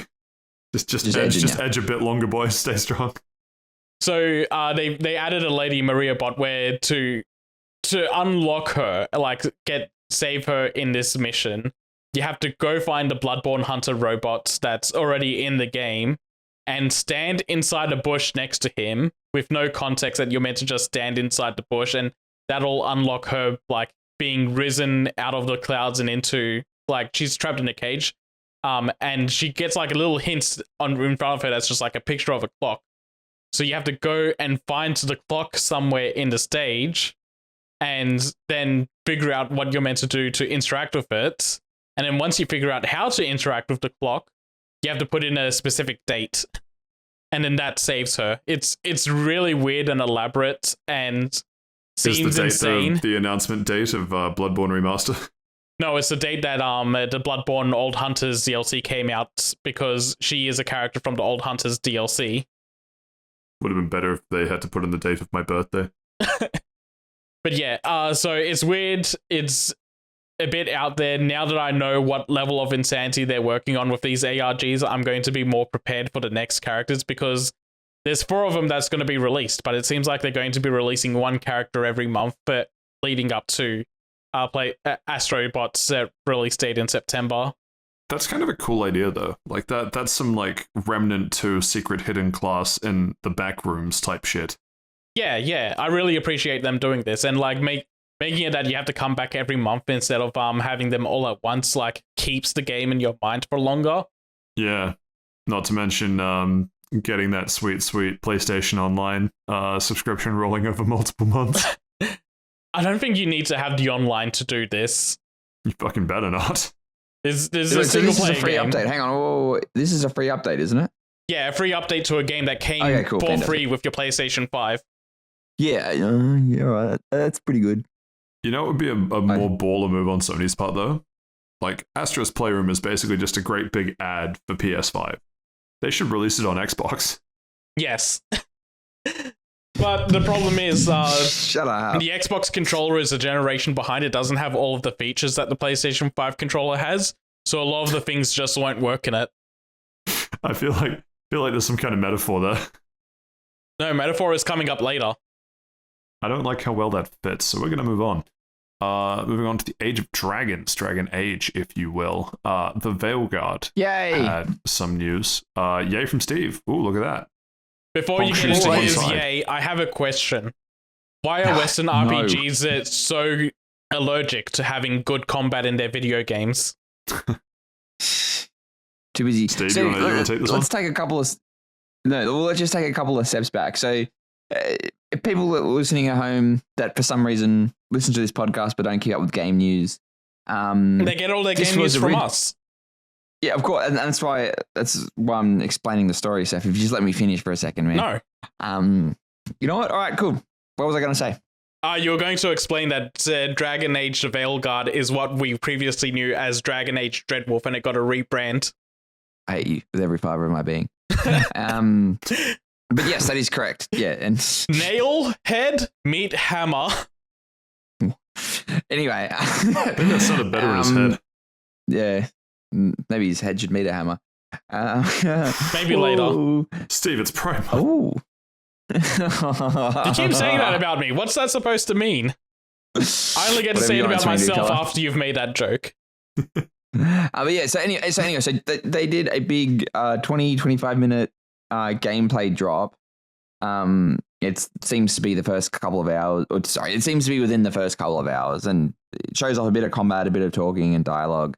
But I think the most important thing to talk about this is the release trailer that we'll talk about. We can talk about it now, let's guess. Let's talk about it now, yeah. So the release trailer for this came out for like the Xbox show thing that they did, the Xbox showcase, and it did not look good. It looked like a borderline hero shooter. It didn't have the same Dragon Age grittiness scale type of thing. It looked like it was introducing a bunch of different characters. They were all having a bit of a laugh, a bit of Marvel quips, and it seemed the tone was wrong. It was like this. Yeah, Dragon Age originally looks like a AAA going for a realistic art style game, and this is going more towards like stylized what you'd expect from DreamWorks or Pixar. Yeah, it's going from like in the Dragon Age 1 and 2 and a little bit of Inquisition at the start anyway. It's got this dark grittiness to it. The world is not a nice place. Everyone's out to get everybody else and rah, rah, rah. Whereas the trailer that came before this one, it just felt very out of place. It didn't capture the thing and everyone was like not very happy. It was like everyone disliked that. It was not very good. And then they dropped this trailer and it kind of... they've kind of brought it back to the Dragon Age 2 style of combat, which I'll appreciate is not the best combat, but it's much better than fucking Inquisition. Like it seems to be you'll like press, for example, you'll press A to sort of lock on an enemy. You'll do like auto attacks, and then you've got like 3 skills. Some of the skills might interact, or they might have cooldowns and all that kind of stuff. And you can issue commands to your party members and all that kind of stuff. And it does kind of, it is, you are right, Steph, it's not the best combat. The sword slashes that they show in it just don't look satisfying to me. They're not. And like when this game comes out, we'll definitely be able to see it. Like there will be sections where it's like you'll be crowding an enemy and it's like the swords aren't hitting them, essentially. Knowing what I know about Dragon Age and what I know about BioWare, it'll be like you'll be what seems to be 3 meters out. And you'll be slashing your sword and it doesn't make contact, but like there will be like it will make like a sound and stuff, but it just won't be satisfying. It doesn't capture like the weight or anything. Like it's not the isometric view that Dragon Age 1 had, which is a bit of a shame because I really liked it, but they are kind of simplifying it for a wider audience, which is... I don't even mind the combat style. It's just that the way it looks like it plays, like the presentation of it. Yeah. No, not even the presentation. Just watching this, I can tell that the game feel is going to feel off. Like the way you would press a button and the sword swing comes out afterwards, and then how the sword swings goes from /1 to /2 to /3, just all looks unsatisfying and wrong. Yeah, it'll be stuck in like a loop. Yeah. Like, yeah, and then it's all fair criticism, all fair complaint. I'd be very interested to see, because with the original Dragon Age being an isometric type of view, much and very similar to Baldur's Gate.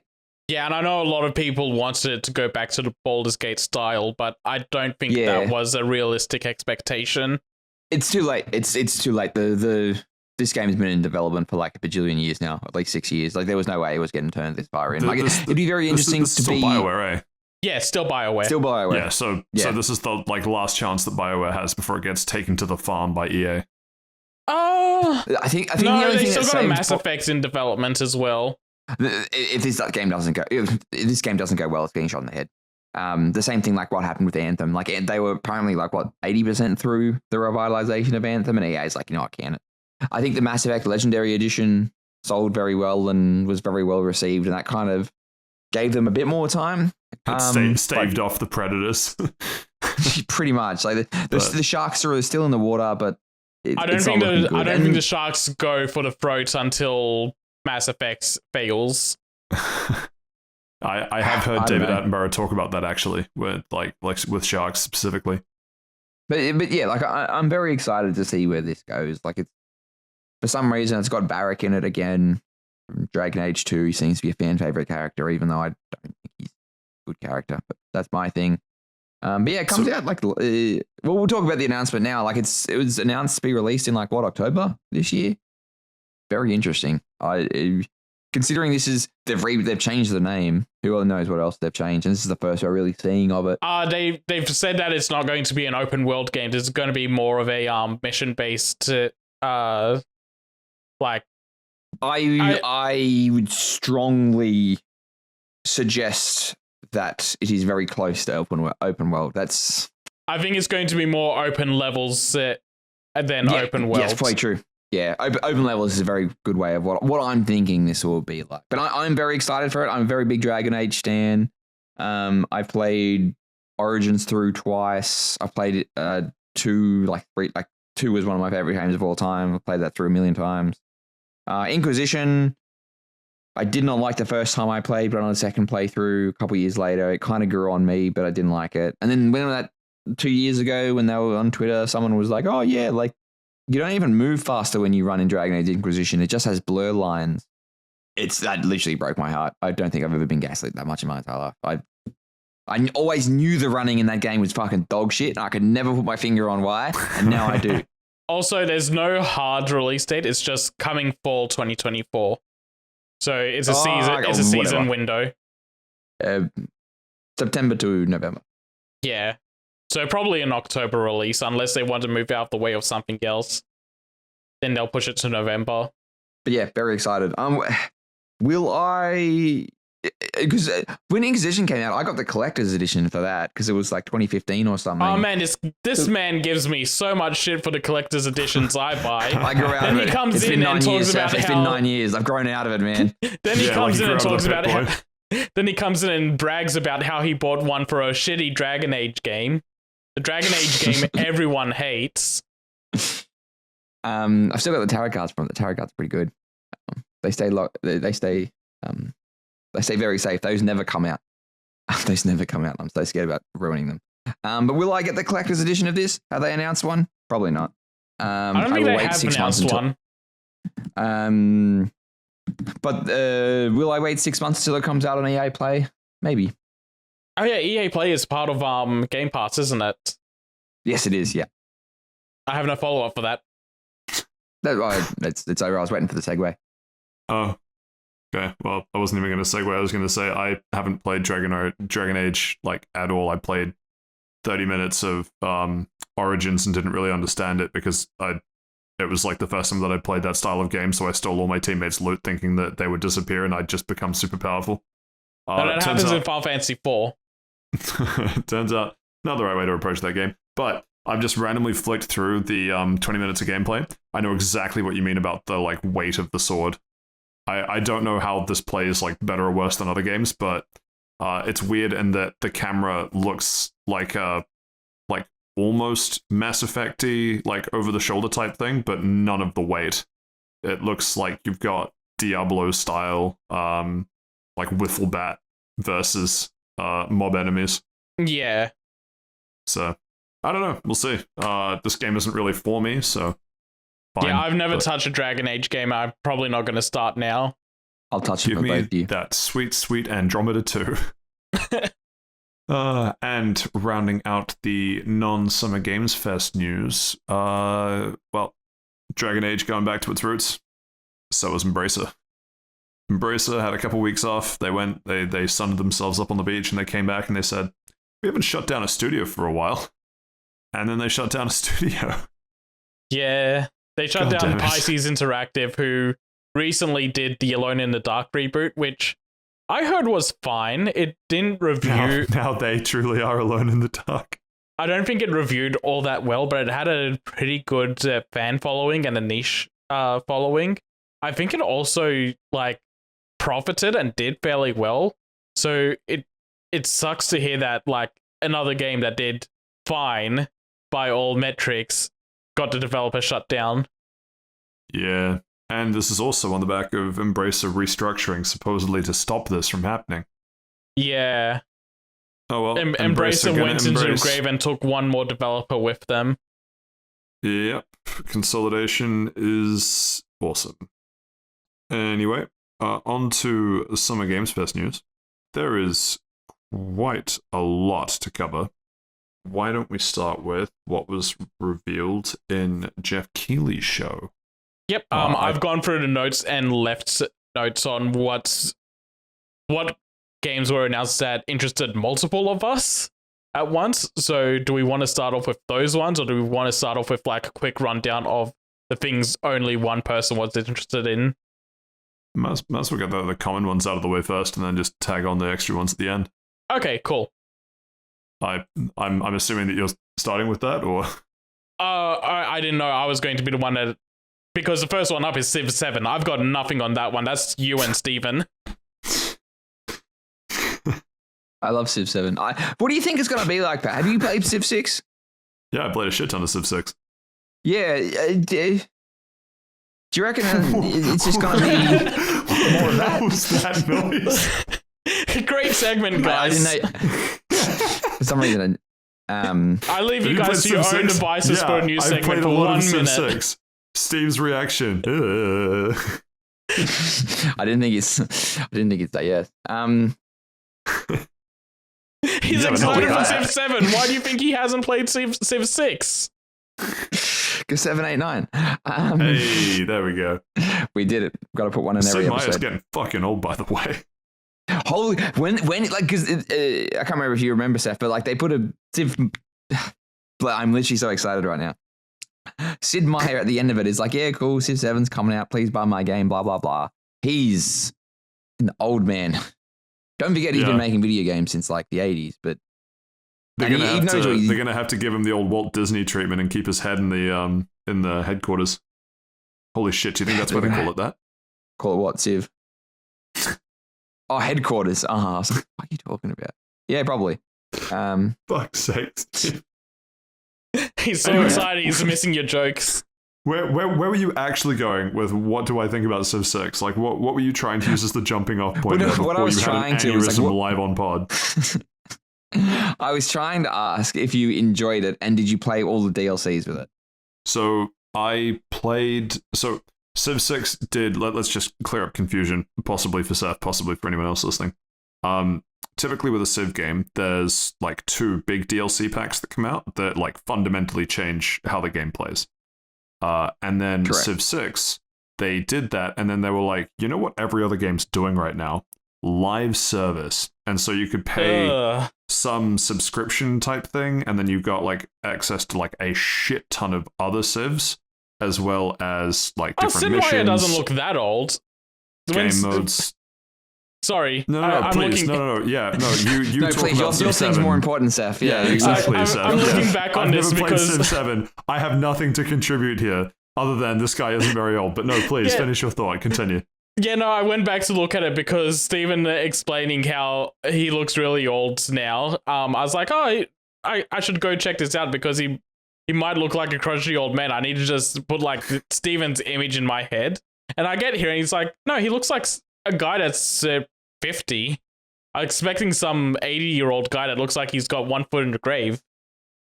I don't know. I think he looks old. Maybe he looks older than what I... Hey, look, that's not the fucking point. He's an old man. Cool. So we've spent 3 minutes basically mentioning nothing about Civ 7. Yes. Fine, anyway, some good fucking content. The point is, when you ask, have I played the DLCs and how I played Civ 6, did I enjoy it or whatever, I played the 2 major DLCs. So I played base game, got the base game pretty quick after it came out, and then played both DLCs as they came out. Really enjoyed Civ 6 overall, but did not touch the live service stuff. They will take my live service money out of my cold dead hands. And also because Civ is one of those games that I have a real urge to play for like a week, and then I'll play through like a game or 2, possibly with some friends, and then I just won't touch it for a couple months, and like that'll be me like satiated for a couple months off the back of a game or 2. The DLCs I really enjoyed. I know that a lot of people had issues jumping from 5 to 6, because that was when they introduced the like district system and things. I wasn't a fan of it at first because I just didn't really know what's... So, should also point out in context that Sid Meier, his philosophy for jumping between games is that he wants 33% of it to be the same as the previous game, or like familiar enough that you don't have to think about differences. 33% should be tweaks on what the previous game was, and then 33% should be new. So really interesting. I know. Yeah, at least that was because I this was like peak. I played like a shit ton of. Wonder if I have Steam open. How many hours I have in Civ 5, Civ 6. I think it's a little okay. 250 hours in Civ 6 and Civ 5. Jesus. I was gonna say I think that's undercounting it. Where's Sid? Where are you, Sid?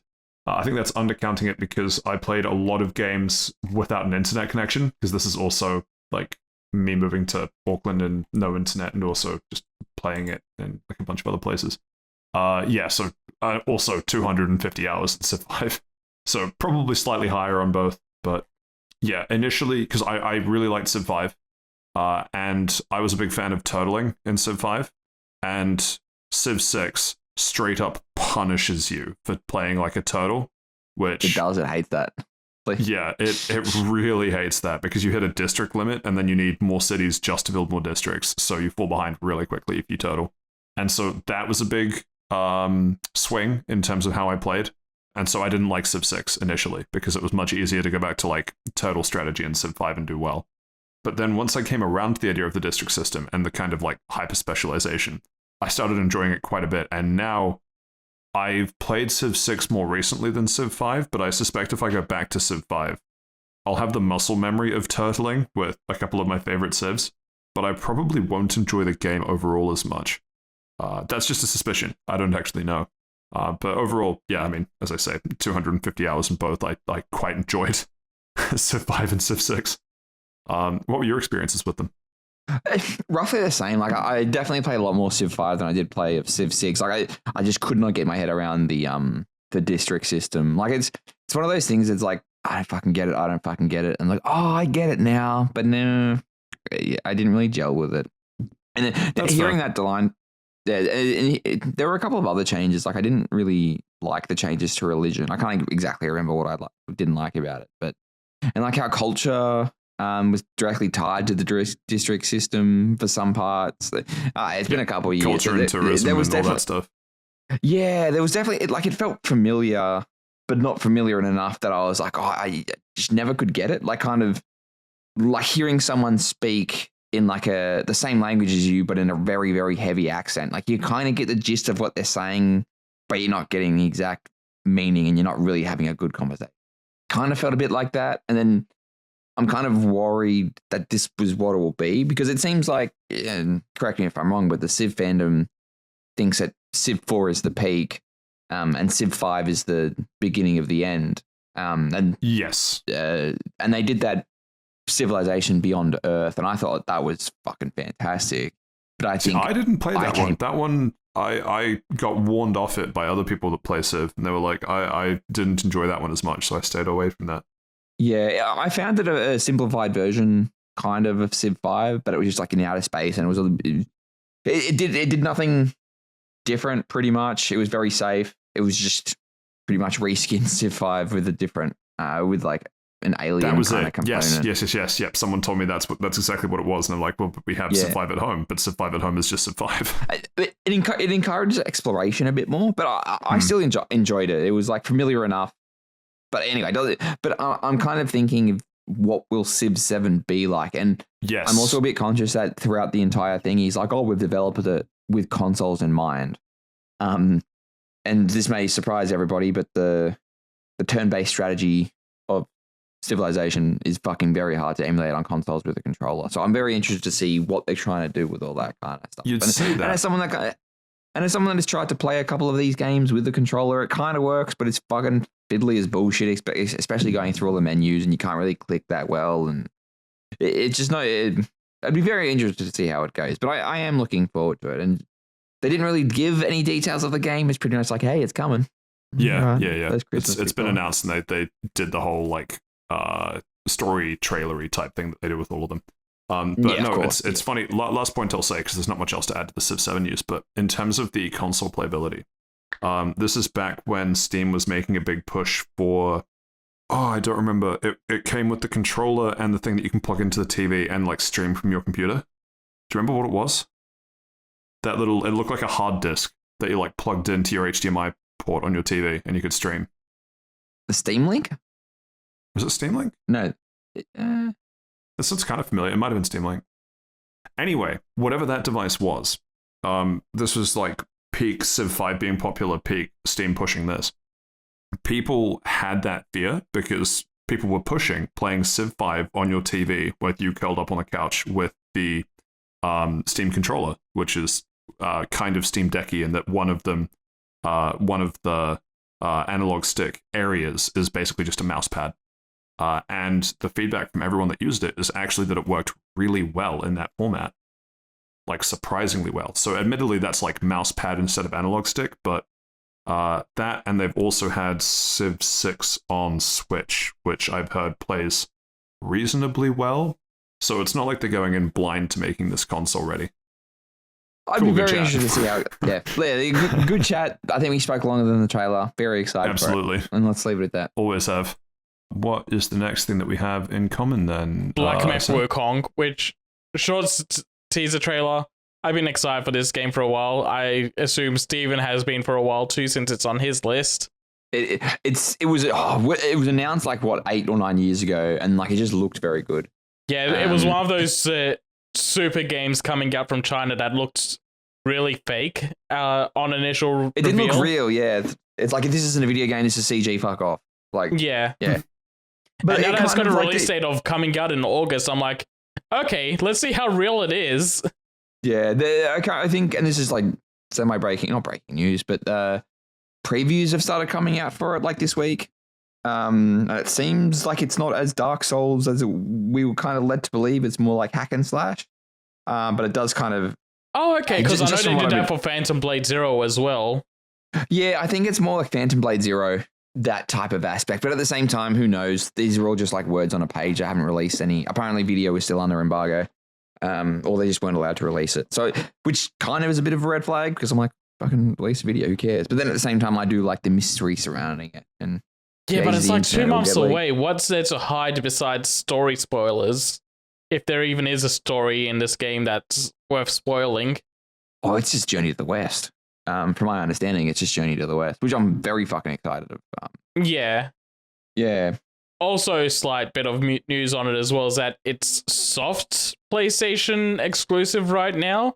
From what I understand, they've got problems having it run on Series S right now, so they've had to push back the Xbox version. But it's coming to PlayStation, Steam, and Epic Game Store on August 20th.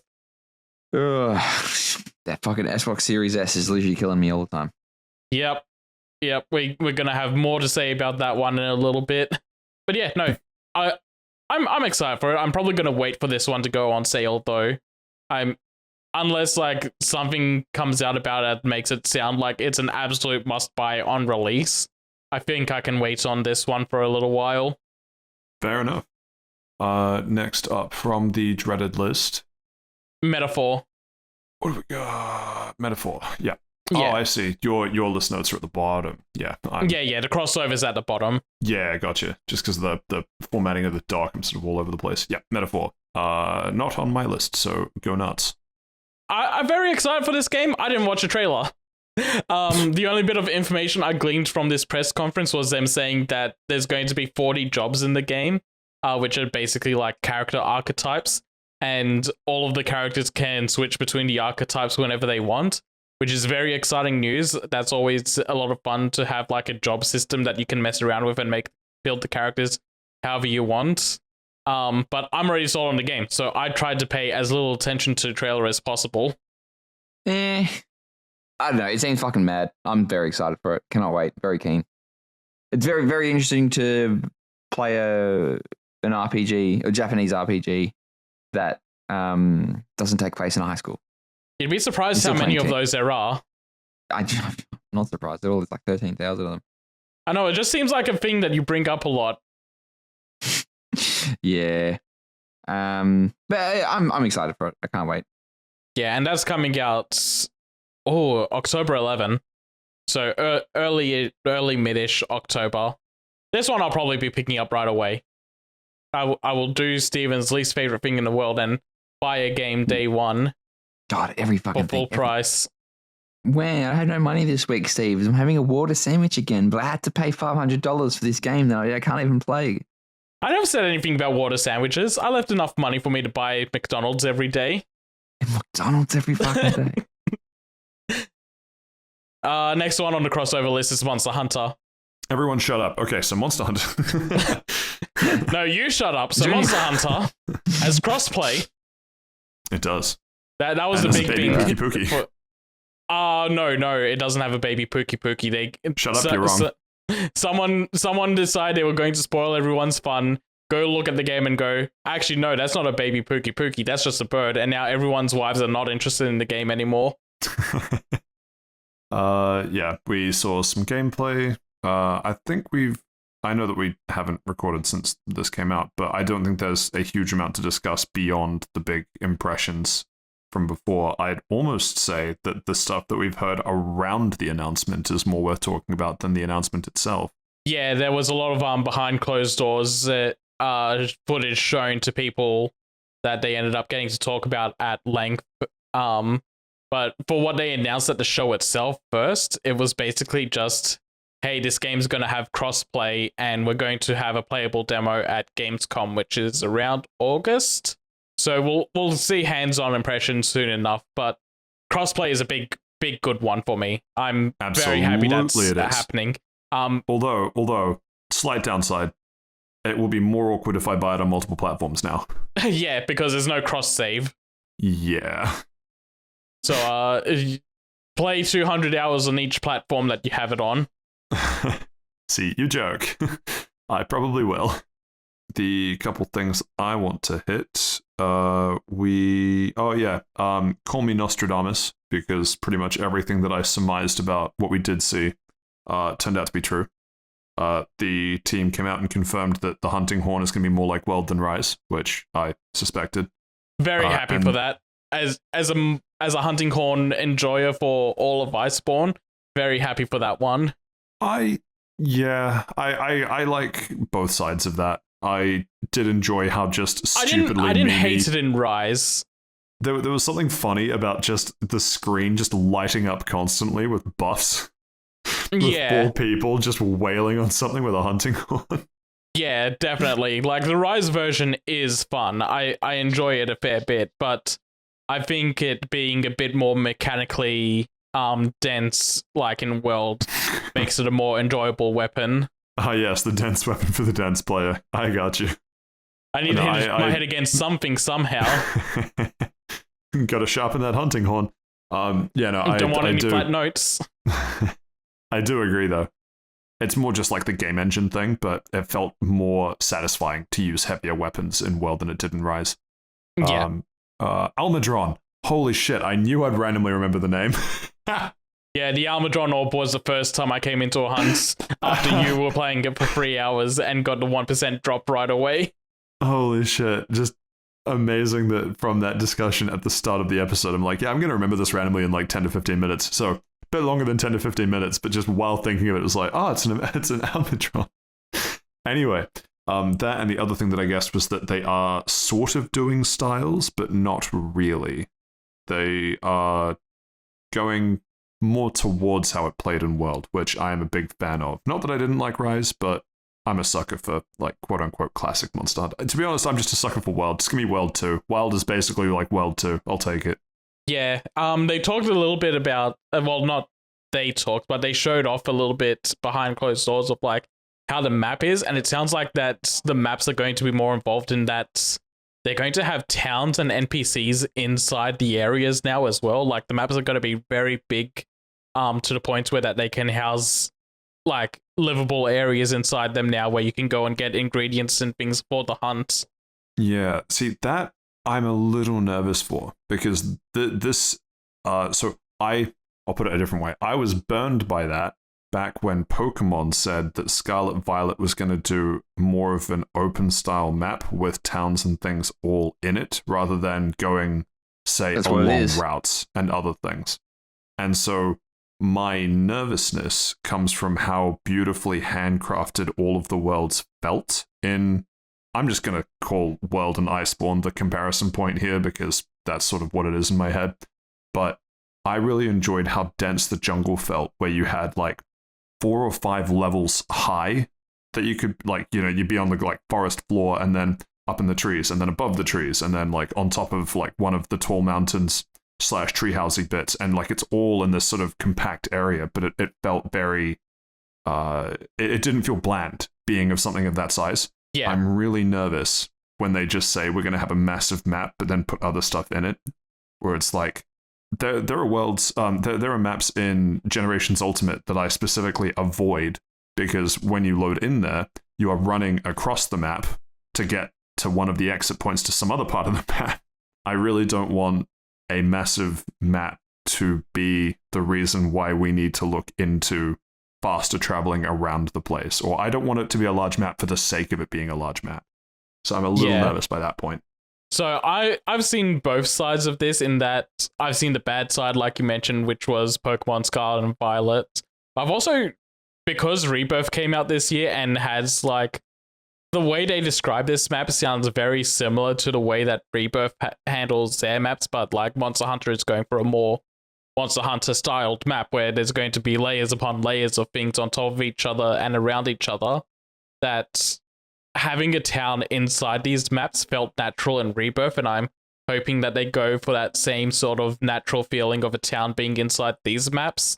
So I've experienced it well done once already, that I hope that Monster Hunter can go for that same good handling of it. Yeah. Obviously, that's my hope too. My hope of hopes is that, you know, the ship is steered in the right direction. Yeah. Other points to hit. I don't know if we mentioned it the last time, but we have confirmation that you can carry 2 weapons on your mount and that you can freely swap between them. Yep. And that you can actually, this one we definitely didn't mention because this was part of the announcement stuff, but there's camps as in previous games, but you can even create your own camp temporarily and monsters can destroy that camp, which I think is a cool idea. Yeah. And monsters get health bars if you want to play like a bitch. No, that was fake. Oh, was that fake? Yeah. Did you miss the part where Steven screenshotted afterwards going, by the way, the above paragraph has been edited? No, I missed that. That's so funny. He was just I seeing absolutely rage. would have fallen for that. Yeah, a lot of people did fall for that. It was very good. Because one of the most popular mods in, I assume, World Iceborne, probably every Monster Hunter game that you can mod, is to add not necessarily a health bar, but like a health counter so that you know how close you are to killing it. Which is the I would be coward's a very way. big fan of that. Very big fan of that. Also worth mentioning, because I think the implications for it are huge. The new monster that they showed off in this Summer Games Fest trailer is like this worm-looking thing that burrows underground.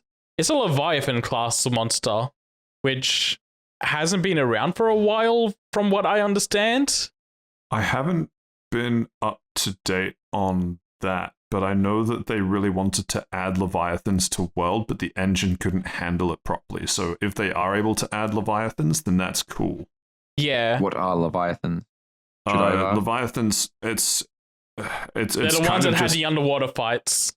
not Ah. necessarily. They're monsters characterized by like long snaking bodies and a couple legs. And the problem was the engine couldn't really handle a snaking body and legs all as touch points on the ground when the ground was so uneven and okay. varied in world. Like I think they showed a tech demo of trying to put a Lagiacrus, which is the Leviathan that everyone loves and is an underwater fight from Tri, but it just jankily clips through the geography because it can't. Sorry, the geometry because it can't. The engine can't handle like all the collisions at once. So Yeah. if it is a Leviathan monster that they're able to add, then cool. They might have sorted that out as the engine level issue that we're having. Yeah, and I've just from the Leviathan class being in there, people are hopeful that the one you mentioned that I will not try to butcher the name of will be coming back. It's Hunter X Hunter, actually. Right. Nen Cross Impact. Oh, and the last one I'll quickly mention, they showed off a electric monster in this trailer as well, and they came out and said, yeah, this is going to be the B-52 bomber of the game. Oh no. What the fuck does that mean? There is a monster in Monster Hunter World. I forgot the name of it because I just always refer to it as the B-52 bomber. Oh, no, So it's Basil a geese. reference. yeah, basically. Yeah, It's a reference to, if it's a reference to a monster. Okay, I didn't know if it was. Yeah, I didn't. but yeah, for the audience that doesn't understand, the Basil Geese was a monster in Monster Hunter World, and its defining characteristic was that it would invade your hunts and just start dropping bombs all over you and the monster you're trying to hunt. So people affectionately and disaffectionately call it the B-52 bomber because it's like a plane bombing you from above. Can we move on now? We've spoken about Monster Hunter for a bit. Shut up. Anyway, so Monster Hunter. Do you know how long you talked about Civ and made no points about it? Okay. Very true. To be fair, very one of those true. points was you de-aging Sid Meier before our eyes and aging both of us in the process. That was like 30 seconds in the 20-minute rant where Steven opened with noises. That's true. He did open with noises. Anyway, yeah, we are going to move on. That is basically all of the Monster Hunter news, I'm pretty sure. Yeah, there's a lot of other information out there, but I don't think it's like a lot of big information. I think we Yeah. covered basically all the big things. Mm-hmm. Right. I guess there's still quite a bit on people's lists. I'll let Steven God go forbid. first because he's got less. I'm very big. Can't wait to see Kingdom Come Deliverance 2. Like I've tried to get into the first one, but it was very, very buggy. So I might get into it very soon. June Awakening, which fucking seems to be a weird MMO type of thing they're doing, which is obviously something because the June movies have been very good. Of course, they've got to bring out video games for it. And yeah, like Harry Potter Quidditch Champions, which is Really, you're bringing that up on Pride Month? So I knew it. I fucking knew it. Left it to last and everything. Shouldn't have. So like a fan favorite from Steven was I think it was Harry Potter Quidditch World Cup. That, looking back on it, I don't think it was a good game, but I loved it as a kid because I think it was the only game I could play. And I'm hoping this kind of captures that nostalgia. I'm going to say one thing to quickly shit talk this game. They are like 7 years too late to try and cash in on Rocket League. Oh, 100%. It definitely, it's going to be Rocket League adjacent. Maybe because Hogwarts Legacy came out last year and it was very well received. Maybe they're just trying to piggyback on the franchise or something. I don't know. This is dead on the water in Arrival. I didn't really show any gameplay or anything. And what's funny is that Warner Brothers came out and said, yeah, Hogwarts Legacy did like absolute uber numbers, but we still think the future is live service. Hurry up and buy Suicide Kill the Justice League. Absolute fucking fumble. Yeah, they did show a little bit of gameplay, and that's where I'm getting like the Rocket League take from. It looks like Quidditch Rocket League to me. They didn't show off like enough to be like sure. Like I definitely was getting Rocket League vibes, or at the very least, like I don't know, there's something wrong with it. There's something wrong with it. It doesn't feel good, and I don't know how they're going to do it either. Whatever, more details will come, but I'm very interested to hear it, to see it, to play it in 20 years' time. The test flights for it, so the beta will be September. Is it for everything? It's for everything, and it's going to be day one on PlayStation Plus. Not Xbox. I don't care about that. That was the last one for you? Yep, that was it for me. That's all I care about. Okay, I'll try and do this as a quick rundown. So Lego Horizon was shown off. This was rumored for a while. Oh boy, here we go. The only thing I want to say about this, besides like it doesn't look like something that I'll be very interested in, is that I am shocked that this is coming to the Nintendo Switch after some time from the announcement. It's like maybe this was like a clause by Lego, like how MLB is a PlayStation Studios game, but that has to release on everything because Major League Baseball was like, no, we want this on every console to spread it out as much as we can. So I think maybe Lego as like a third party is like, no, we want this on as many things as we can. And Sony's talked them down into, okay, fine, we'll just do it on Switch, but not Xbox. Dragon Ball Sparking Zero looks amazing. Very, very excited for the new Dragon Ball Tenkaichi game. A lot of people have been doing videos on this recently as well. Namco Bandai invited a bunch of content creators out to do like a 30-minute play session of the game. And everyone's coming out of it really excited. They're saying it plays just like Tenkaichi. Cool. It looks so fucking cool, man. Yeah, and the damage numbers are insane. Like, some of these attacks are doing like 2.5 bars of damage. It's nuts. And they've come out and said they are specifically not trying to balance the game. It's like, if this is a character that's supposed to be weak, they will feel weak. If this is a character that's supposed to be strong, they will feel strong. And I love that. Street Fighter 6 Season 2's DLC was shown off. I'm surprised it was shown off this early since Akuma came out like 2 weeks before this show. But this is a very good season. M. Bison is coming out at the end of this month. And then they're going to do 2 Fatal Fury characters, Terry Bogard and Mai Shiranui. This is big because Fatal Fury was made by ex-Street Fighter 2 developers when they branched off Capcom to go do their own thing. And so it's like legacy creators getting their characters coming back into the Capcom game. But also at the same time, this is the first time that Street Fighter, like mainline numbered Street Fighter games, have had guest characters from a different company. So it's like breaking big ground for the series. I think guest characters are cool. There's been a lot of heated discussion about them. Especially since 2 of the characters in this 4-character pass is guest characters. A lot of people are really upset about that. But I really enjoy guest characters, and I think getting them in earlier into the game is a lot better because it means we get more time with the guest characters in the roster than if we left them for like the last season pass of the game, and they become redundant when Street Fighter 7 is announced 6 months later. Mecha Break was a 3D arena mech game that looks really cool. They showed a trailer where like all of the you can shed your heavy armor to go into like a light mech mode that becomes a lot faster, and I think that looks really sick. They showed a Power Rangers beat 'em up that looks pretty cool. Sony developers opened up a studio called Bokeh Game Studios, and they're making Slitherhead. This is a janky looking horror game, but this is like the type of jank that I love. It looks like it's going to be like critically a 6 out of 10, but in my heart, it's going to be an 8. Looks like it's got a lot of like Parasite vibes, so I'm excited to give this a try when it comes out. Killer Bean has a roguelike that's coming out, and that also looks super janky, but it's a lot of fun. Sonic X Shadow Generations got a lot of stuff shown off, but people also got to go play this and do the first level and first boss fight of that game, and it looks really cool. Like they've made stage lengths that are more similar to Sonic Heroes stage lengths, or like original Sonic Unleashed, and they're giving Shadow a lot of new cool abilities to mess around with the stage level layout. So I'm very excited to play this. This looks like it might be one of the best Sonic games to come out since Sonic Generations did in 2011, and is just going to be like a 3-hour DLC sort of thing.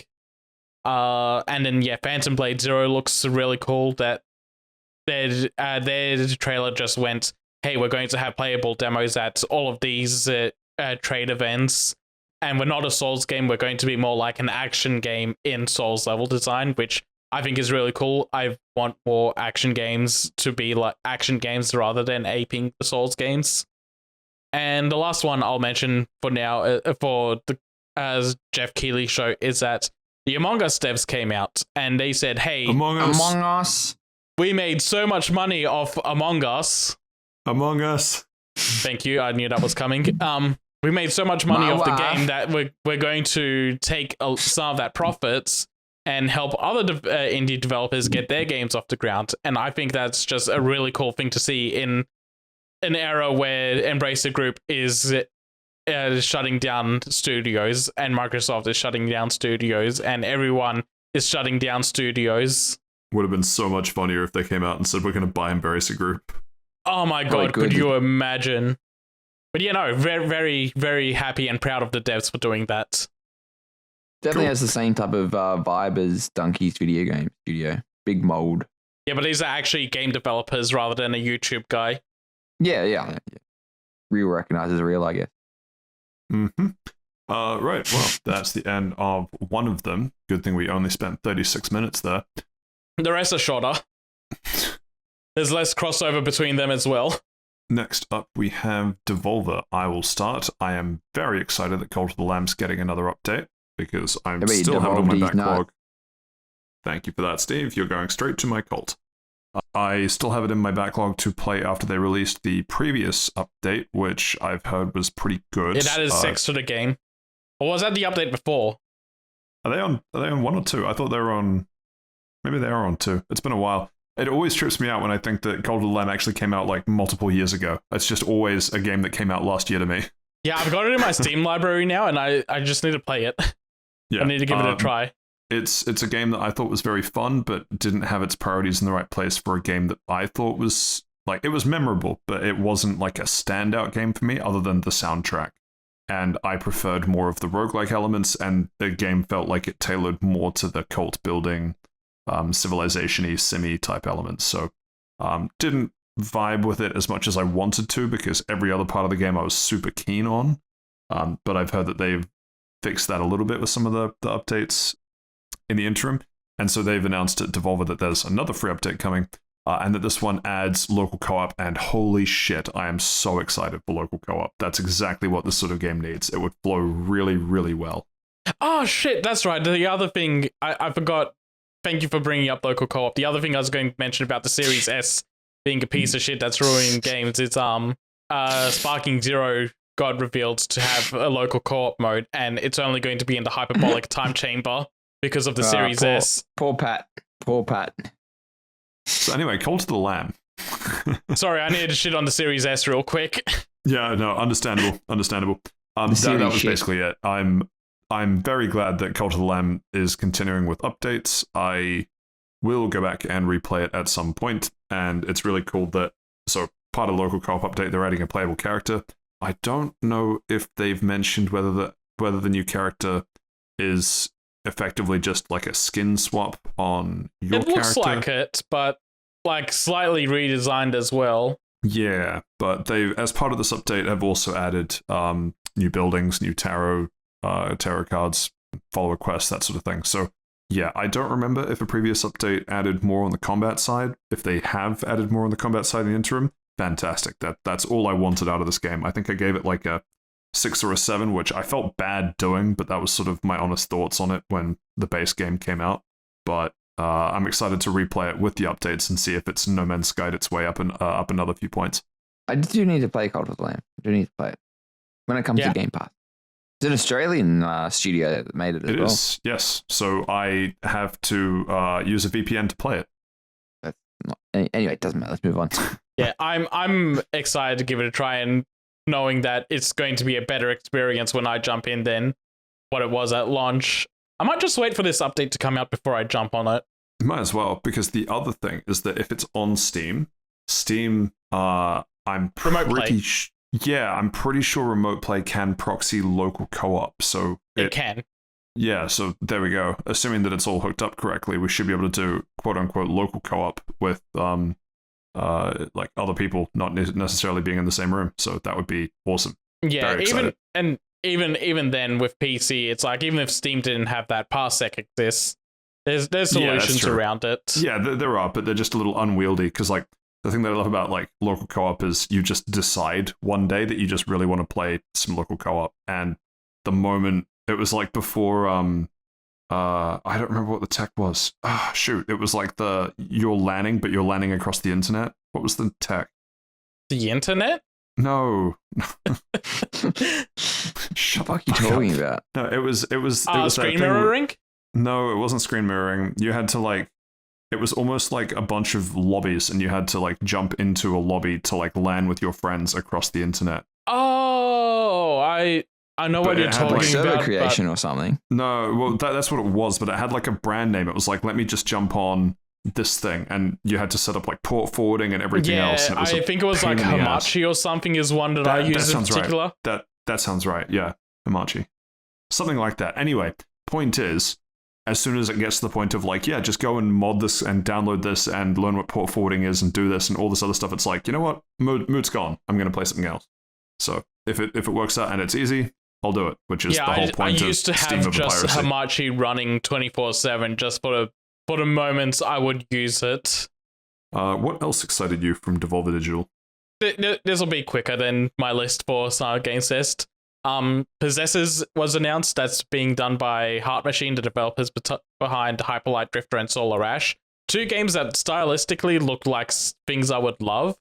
Haven't tried them yet, been on my wish list for forever. But they're doing a 3rd game.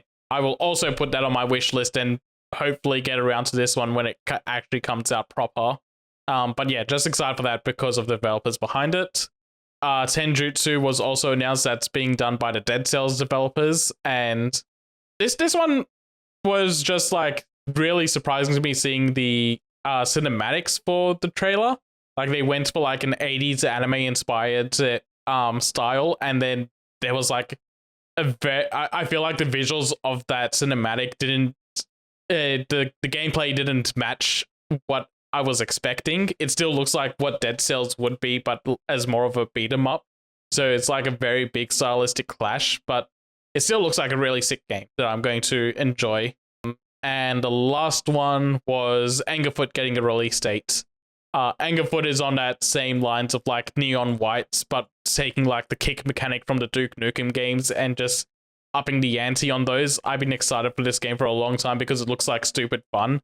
And yeah, that finally got a release date. It's coming out July 11th, so next month. Very cool.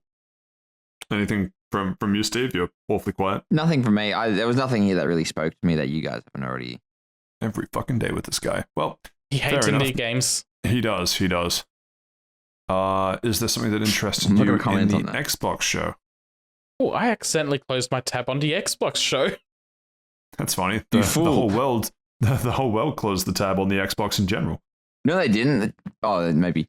But like this went for like an hour and a half. This is a very long one. An hour of it was the Call of Duty. No, an hour of it was Call of Duty explaining the different versions of the game available on the different versions of Game Pass. Yeah. Yeah. It was like 20 minutes of explaining Game Pass and then like 40 minutes of explaining the new movement tech.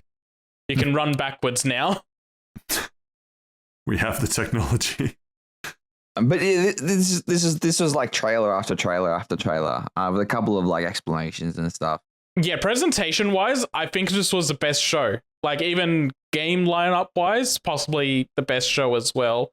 I have some issues with it that I'll get into as we talk about some games. But no, this was a really well put together show. Fair enough. I can't believe that they announced Silksong finally. Don't get people's hopes up. It doesn't That's exist. happening at There's the no Nintendo Silksong. Direct tonight. 2 hours. But yeah, I guess we'll just hit the crossover ones again for the beginning of this. So Doom, man, that looks sick. I'm so sad that Mick Gordon won't be involved with this game. He was like the heart and soul of Doom and Doom Eternal. Yes.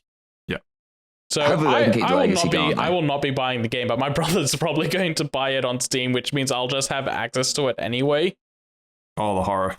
Yeah, so they won't get my money. I won't be supporting them, but I'll still play their game. Do you want your pirate hat now or later? I'm always wearing it. Best answer. What But else? yeah, no, the game looks sick. I love all the new, I love this medieval look for it. I think the Doomslayer with like a fur cape looks incredible. The Captain America chainsaw shield is The very fucking fun. chainsaw shield. Holy shit. It's fucking so good. They're living up to the promise of the mechs from Eternal and letting you finally play as those, and then they're like, you know what, we're going to up the ante a little bit more. You can ride demon dragons now. It definitely is pretty cool. Like the whole medieval aspect to it. I still need to fucking play the Doom games. Like I know I'd like them. Doom 2016 is a lot of fun. I need to play Eternal. Yeah, it's on the list. Too many things are on the list. I also love the new gun that they showed off in this. That's a chainsaw gun that's using the ammo by grinding up a skull in it. Yeah, that's fucking cool. Oh, they've got very cool ideas they're doing with it.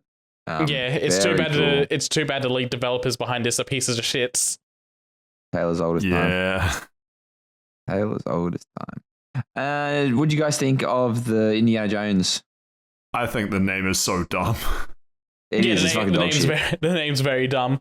I like the cinematic for it. It's not exactly Indiana Jonesy in that like there's mistakes in there that cinema wouldn't make, but the tone of it is in the right place that I enjoyed it, and they're doing a good job voice acting wise and performance wise. The big thing for me that really rubs me the wrong way about this is that the game's supposed to be coming out this year, but they're still not putting like even a seasonal window on it. They're just still going, yeah, it's coming this year. We got 6 Just like, months. Yeah, well, it'll come in just like November. Silksong. So it'll be guaranteed to be released on Xbox in the following in the next 12 months. In the next 12 months, yeah. How long's it been now? I still... It's giving very big Uncharted vibes. We all kind of knew that. We went. This is first kind of. I don't even think sorry, it gives now. Uncharted vibes because of the gameplay they show. It's like it still looks like they're doing Wolfenstein. I mean the cutscenes. The cutscenes themselves they're very. It feels like Uncharted. And I know that's kind of Uncharted was aping. Yeah, Uncharted Jones, aped but with the Indiana original Jones, and movies. now the Indiana Jones game is aping Uncharted. Yeah, but that. We call that Like, the this is a great 5-minute circle. trailer, and they only have like of 30 life. seconds of gameplay, and it looks very average. Yeah, this is a game that's going to live off of the Indiana Jones vibe and like in the cinematics, and based on the last couple of movies, that's probably not enough to get people on board fully. Nah, it's not good. Yeah, it's strange because so many people that I know, like at work and stuff, when all of these trailers were coming out and things, people seem really excited for this. Just like the game, the story, the whole thing. I don't know if it's nostalgia for Indiana Jones or if it's because they see something that I don't in the trailer, but like it doesn't look bad. It just doesn't look like this is something that I have to play on top of all these other really good games that are announced or coming out. Yeah, that's the same Yeah. sort of thing for me. It's not overshadowing a lot of other things, but I like the tone of the cinematics. Yeah. This is probably going to be something that I end up skipping and just watch a cutscene compilation of. And I feel like I'd get about the same experience. You didn't play the game. I mean, it's just that fucking the first person. They gave it to the wrong developers. Like the machine games is good if you want to make a game about fighting Nazis, which is true. But they also make first-person shooter games. An Indiana Jones game should be a third-person game. Very strange. Very strange. Like I'm looking excited to it. Will I play it day one on Game Pass? I think I legally have to as a an Xbox stand, but nah, will I? Yeah. Oh, we'll see how we go. How did you guys feel about Fable? It still looks fake. They didn't show anything. Yeah, Yeah, they showed nothing. They showed shots of very, very pretty walking around specific areas, and then like shots to mimic gameplay, but they look like those. Yep, they look like real. Contextual, sensitive, cinematic kills. The closest thing they got to real gameplay was like casting a spell and then aiming with the bow and then cutting to something else after that. Yeah, it doesn't. Something wrong with it. They need to start showing some stuff. Doesn't inspire confidence. The writing is fine. I like the writing and dialogue. Don't forget I played. I can't remember. Did I talk about it on this show? But I played Fable 1 to 3 at the start of this year. It doesn't seem as silly as. Yeah, no, it's not. This is going for more like European TV than European silliness. Yeah, it's gone for like, for lack of a better word, Trek, rather than. I've heard too many people say The Office, which I'm not very much getting. Maybe it's more closer to European Office. I think that's the way that they're presenting the trailers. Yeah, it kind of does seem very like it's talking into the camera. It's a fucking sitcom. Sorry, not a sitcom. Or the IT Crowd. Reality show was another one. I haven't seen the IT Crowd. But yeah, there was that one. I think I'm getting sucked more and more the more I see about Avowed. I'm getting more and more sucked into it. Like it. That was the other one. Like Indiana Jones, they're going, yeah, this game's releasing this year. We are not committed to giving you a season or a window at all. We're just telling you, yeah, this year. And being in July, June now, and having two big games that are coming out in the back half of the year and not giving an idea of when they're coming out, just seems really silly to me. You reckon they're going to release them on the same day? No, they're not going to release them on the same day, but it'd be nice to get Xbox like a win. Things. It'd be to make have their studios compete over who survives by releasing Avowed and gets cancelled, and they both cannibalize each other's sales, Jones, so they both get cancelled. Well, they're not going to cannibalize each other's sales because they're on Game Pass. That's true. There's no sales to cannibalize. But Avowed looks pretty good. Yeah, it's growing on me. I didn't think I'd vibe with it, but I'm more vibing with it the more it goes on. That game change time. Expedition 33. Expedition 33 was the thing I loved the most from this show. Yeah. That was like the first or the second game they showed as well. They started up very high. It didn't even look. I don't know what to expect. It was very strange, as in like I didn't know what it was, and I still don't know what it was. And the more I read about it, the more I'm like, this fucking seems mad, but I still can't work out what it is. The first half of this trailer, I was like tuned out of it. I'm like, it's like some sort of artsy BioShock, maybe ripoff sort of thing. I'm not that interested. And then there's a lot of like pretty looking walkthrough environments shots, and I'm like, it's just kind of like walking simulator showing off. And then the gameplay, like the real combat hits, is a turn-based RPG. And I locked the fuck in when that happened. I'm like, oh, hold on. This has sauce. This looks like it's going to be a really good game now. We're about to start cooking. Pretty much, yeah. Like there's health bars flowing. It's got like the It's got the Persona-style HUD when you're for like doing commands, and then it's got like the Final Fantasy X turn order in the top left, which hopefully means that you can have abilities that rearrange a turn order depending on your abilities. And it looks like it might have something like Paper Mario does with like the action command press. Yeah, and there's like 4 different commands you have when you're on defensive, which means like you're going to have to react to the enemy's attacks properly, or just tank the hit. And then I went back and watched the trailer properly, and then I was like, listening to it, I'm like, oh hey, that's Ben Starr from Final Fantasy 16. If I had picked up on his voice earlier, I would have realized this game has the source. But also the premise behind it is really interesting. It's like there's this goddess that every year paints and then a number ticks down, and anyone that's of that age that's been hit or above that age, like, just dies and disappears from the world. So it's like they've got a year to try and take down this goddess before they're next on the age of death. Didn't say it was coming to Game Pass, so I guess we'll have to find out. It's set in France, so that's a shame. Oh, well, maybe next time we'll get them. Had such high hopes. The developers behind this are also really interesting. From what I've heard, this game is by ex-Eidos employees who were picking this up from a rejected Final Fantasy game pitch that Eidos was trying to get done. So that's an interesting tidbit of it behind the scenes, but also like the developers have like their page up, and a lot of them are like, yeah, so my favorite game is Final Fantasy VIII or Kingdom Hearts 2 or Persona 3. And then you got the art team that's like, yeah, my favorite game is Dishonored and The Order 1886. The first person I've ever seen say their favorite game is The Order 1886. But it's not a game. It's not a video game. The Order 1885 really was better, though. Being an arts guy, I understand that as an answer, because The Order is a very like nice artistic game. But yeah, you can see all of those inspirations coming through on this game. 1 part art, 1 part man. 3 parts hot gas. I don't get that reference. Yeah, what do you reckon, Pat? Easily the best game they showed at the Xbox showcase. Ooh. Quick shout out to Atomfall, the British Fallout, which I thought was just funny timing. Yeah, that was pretty funny. No, the other ones on my list. List mentioned. Age of Mythology Retold. I'm not going to be like Age of Empires at home.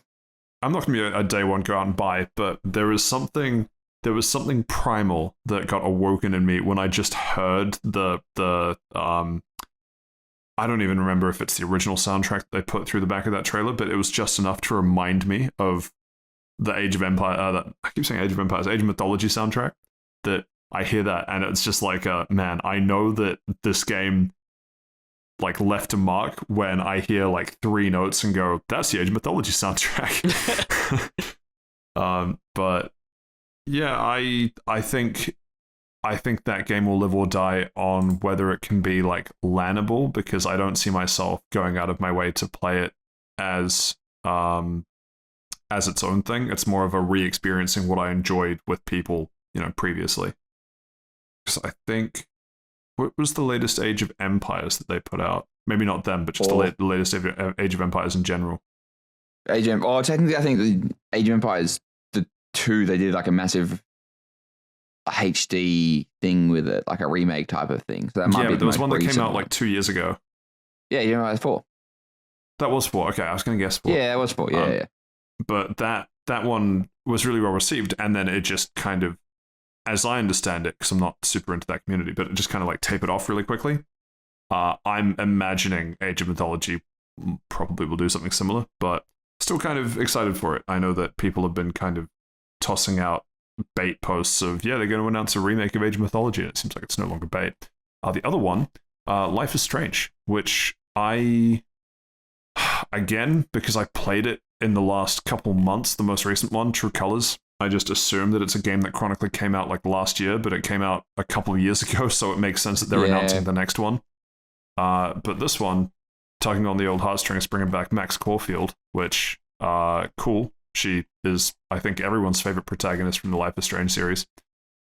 This one, the story on paper, at least just from the trailer, I think I'm more excited by than other Life is Strange games recently. Yeah, but I'll admit, even the premise of this one hooked me because I'm a sucker for a good murder mystery. Yeah, the only thing that I have is that Life is Strange 1 was done really well because of the whole, like, it was the one that was kind of meme/celebrated for just nailing the stereotypical American high school, even though it was by a French studio. And they did it really well. And probably need more guns. What? Probably needed more guns. Probably. Needed more miles per fast food chain. One of the things that's been missing in other Life is Strange games since is that they've kind of kept to a similar kind of age of teens to like I think early-ish 20s. I don't remember how old the protagonist of True Colors is. I think roughly kind of 23-ish. But they're specifically taking Max as like older Max, like quite a few years old on going to university. And I guess my only worry is they've specifically said like, yeah, we're bringing Max back, but nothing in the trailer mentions or refers to anyone else that we would remember from Life is Strange 1 that I don't know. I think that's something you do as a second or third trailer hook. Sure, but I guess what the story is looking good, right? The story is looking good, and they're like, hey, everyone's favorite protagonist is back. My problem is we were introduced to our favorite protagonist. I think actually, when was Life is Strange 1? 2012? What's that, 12 years ago? Yeah.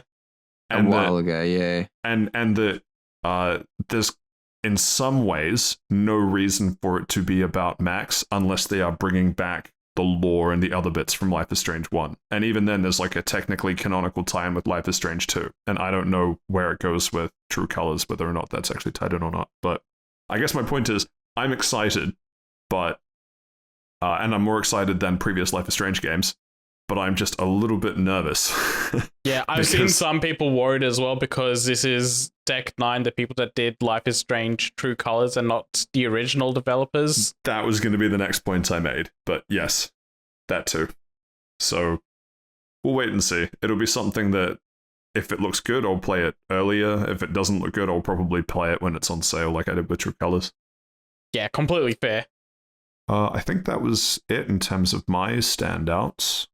Yeah, it was a lot of like, I had two more points I wanted to hit, and I see that sure Steven also wanted to hit Metal Gear Solid if he's still interested. Oh yeah, fuck yeah, Metal Gear Solid. There's no release date. This isn't coming out in like 45 years. Fuck, Metal Gear Solid 3 is such a great game. Yeah, I think because it's just Metal Gear Solid 3, but HD and with Metal Gear Solid 5 mechanics, I'm not that interested in it. Especially because I don't know if I care about Metal Gear Solid without Kojima. That's it's fair. a Kojima game. It originally came out with him, I guess. I always forget he's not at the studio anymore at Konami. But no, they got rid of him. Yeah, They're lost. His own. Now he's at Kojima Productions doing fucking Death Stranding. And that one Xbox game that they haven't mentioned in like a year. True. It's Silksong. So yeah, the last game I wanted to bring up is much like Fable. They showed off Perfect Dark, and that also looked fake as fuck. This trailer set off a lot of red flags for me in like the way that the camera moves, like the camera shake on every step, not being able to keep a solid cut of the game like every second or so, especially during the second half when they're doing the combat sections. They're like she does an action, and in mid-action it cuts and then goes to the end of the action. Like, she'll do a takedown, she'll grab the guy, then there'll be a cut to the guy on the floor, and then a cut to her turning around and shooting one, then cutting to shooting the second person. And this looks like a vertical slice tech demo that's like a cinematic with a HUD overlaid to make people think this is gameplay. But I just wanted to bring up that this is like the fakest looking game that they showed at the event, and feels like they basically just showed this because it's been so long since Perfect Dark was first announced that they have to show something. Very, very weird situation for this game. And they're trying to say it's going to come out next year. I do not believe that. Wait, did they say it was going to come out next year, or did they just go... No, they didn't even put a year on this one. That's how bad it is. And then the last one is $600 Xbox. Holy shit! They did they're doing the Xbox console upgrade, I guess, or like the mid-gen refresh. And their mid-gen refresh is doing the all-digital Xbox Series X, and then for $100 more in like a limited supply, there's a regular Series X, but with like a space-themed paint job over it. The galaxy themed, yeah, it looks alright. Yep. and it's got 2 terabytes of space instead of 1 terabyte, and they decided that was enough to make people spend $600 on it instead of $500. God, it's insane that they're keeping the price the same while removing the disk drive, and it's the middle of the generation when the prices should be going down. Yep. That's capitalism, baby. I don't think this is even capitalism. This is just this gen being weird about prices. I guess because of like how weird inflation has been the past couple of years, and especially COVID, and this gen of consoles not really feeling like they've taken off properly in terms of exclusive games.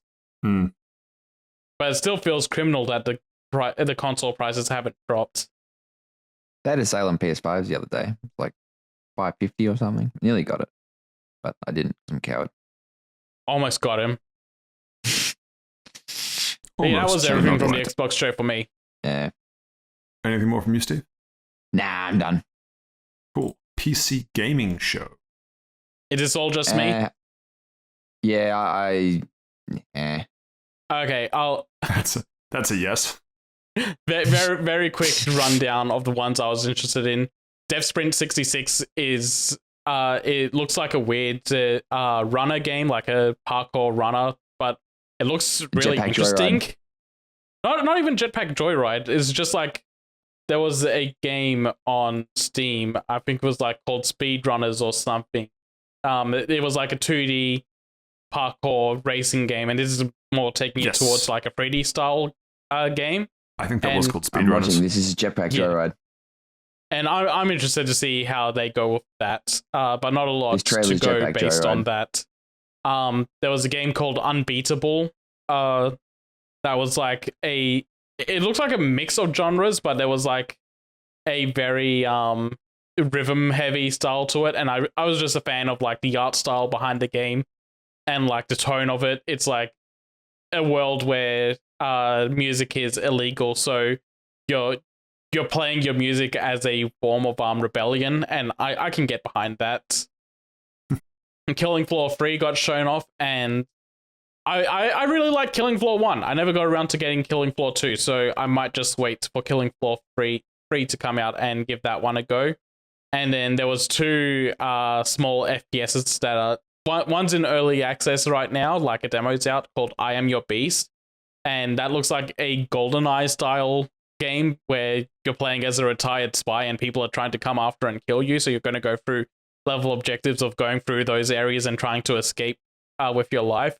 And it looks really neat. I think that one looks cool. It's cel shaded. Interesting. Yeah, watching the trailer. I'm clicking through the trailer at the moment. Yeah, interesting. Very interesting art style. And the last one I wanted to bring up is Fallen Aces. It's a noir style, like noir themed FPS that's in the same sort of vein as like the old Duke Nukems and Dooms and Wolfensteins, like the boomer shooters. Boomer shooters, as they're so lovingly called these days. It's being published by New Blood, who does all the boomer shooter publishers at the moment.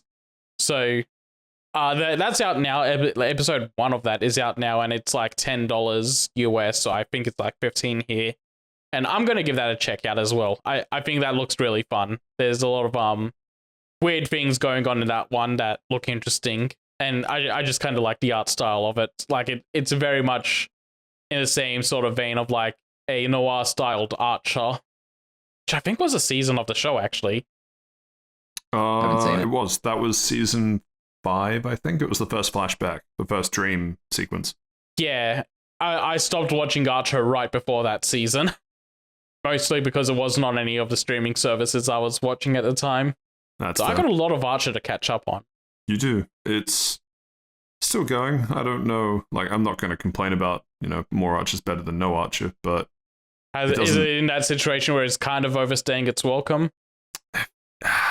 It feels like it is, but I don't know. It might also just be, like, it's now competing for other things that occupy a similar haha funny there's like a bunch of haha funny shows that I watch that maybe it's not overstaying its own welcome. It's just because it now has to compete against stiffer competition than previous seasons of Archer. I don't know.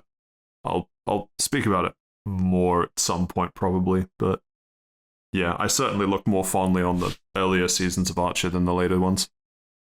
Yeah. Even then, like from the seasons I watched, I think like the middle pack was like very strong, and then it was like starting to lose a little bit near the end. Yeah. Yeah. Last one, Ubisoft Forward. I've got a couple of points here. Does anyone want to pick anything up before I just run through it real quick? Nah, the Ubisoft not really. games. Assassin's Creed, Prince of Persia, and Star Wars were the three that were kind of interesting to me anyway. So okay, cool. Yeah, because I didn't give a shit about anything else. Star Wars looks cool. It's an open world Ubisoft game, so I should have like all the open world Ubisoft red flags. But it looks like they're going to do Starfield better than Starfield, and with the extra layer of people going, I fucking love Star Wars. Holy shit, more Star Wars, give me. But yeah, no, this game looks fine. Like, it doesn't look amazing, but it doesn't look bad either. So this is still on my radar of something that I want to give a try eventually. It does look very good. I will admit, it does look very good. Am I a bit salty that they've got a good planet entering system that Starfield should have had? Yes, of course, but whatever. And then, like, instead of opening a menu and fast traveling, it's like there's a list of planets that you can choose from, and then you got to kick into like the hyperdrive. So it's all like actually engaging instead of going, okay, clicking this button, wait 5 seconds, clicking this button, waiting 5 seconds. Oh well, I'm still looking forward to it though. Yeah, looks very fun. And then jumping down to Prince of Persia. First thing I want to say about Prince of Persia, Ubisoft, go fuck yourselves. You got one good game release in the past 10 years. You do not get to go, oh, hey, look at all of these streamers who enjoyed our game screaming over how good our game is. You haven't earned that yet. Fuck off. Damn. But aside from that, Lost Crown DLC is coming out September, I think they said. Let me double check that. But yeah, it's getting a big story update coming soon. Yeah, September. The Rogue Prince of Persia is getting an update with a new biome / temple coming out July? 1 second. Sorry, I'm thumbing through all these trailers as I'm talking about them. It doesn't even say. It just says coming soon, I guess. So yeah, that's going to be like the first big update for the Rogue Prince of Persia. I'm happy to see this is doing well. I'm waiting for it to get out of early access myself before I jump into it, because I'm not a fan of buying something in early access and then coming back whenever there's a big update that adds something new to the game. I'm just going to wait till it's all complete. And the last one, the game that we all like to take a bat to and beat over the head, they re-revealed Prince of Persia: The Sands of Time. They removed the word remake from the title, and they're just saying, yep, it's coming out in 2026. I don't know why they fucking bothered. What the fuck are we doing here? It's not coming out. They needed to say something to go, yes, we're making it, and like, we know it's been in a rough state, but we're redoing it. We're committed to it. It will come. At the same time, it's so far out. It's like, why did you put a date on it? Why did you even show it now? And they still won't talk about Beyond Good and Evil 2. It doesn't exist. I know it doesn't exist. It'll come out when Silksong comes out. Did you have anything about Prince of Persia, Patrick? No. You are hitting all the notes that I wanted to talk about. It's more to say that, like, of the things that they announced, the ones that we are currently hitting were the only ones that were of interest to me anyway. Right, okay. And the last thing they showed off that I want to talk about is that they did like a proper gameplay demonstration of what... Wait. Steve, you might want to cover your ears for this. Man, what's he gonna fucking say? We don't want a Steven gave a moment. They showed off Assassin's Creed Shadows, did an extended gameplay walkthrough of it, and it's in the style of like Assassin's Creed Valhalla and Origins, and so they're going for more the RPG style of these games. So that's already like one red flag for me. Going to set off Steven as well. They show off that you can walk up to the Shiba Inus and pet them. You can in fact pet the dog in these games. And yeah, so as they go, like once they get into the everything looks fine until they get to the combat for me. And that's when it starts like falling apart for me. They've set up Yasuke to be like this big brawler bruiser style character. And all of the attacks in this land with like the impact of a wet noodle. Every time he counters an attack, it stutters the game, and then it just kind of like looks like things slide off his weapon instead of him countering them. It doesn't look good. It's very unimpressive gameplay, and yeah, not a fan of it. And then they get into the stealth gameplay, where it's Naoi, I think her name is. They show a segment where it's like, hey, we need to go after this target. You can either go raid his castle as Yasuke, or you can sneak in as Naoi. And her stealth gameplay looks fine. It looks like what you expect from Assassin's Creed game. But something they showed off in like a different gameplay trailer is that there's a setting that you can toggle on or off, where certain enemies, like big enemies, can just randomly go, hey, we know you tried to assassinate me, but I have like this keen sixth sense to detect you're here, so I'm just going to avoid your assassination attempt. And I think that is a very stupid thing to include in the game. So yeah, not an impressive demo to me. I'll probably be...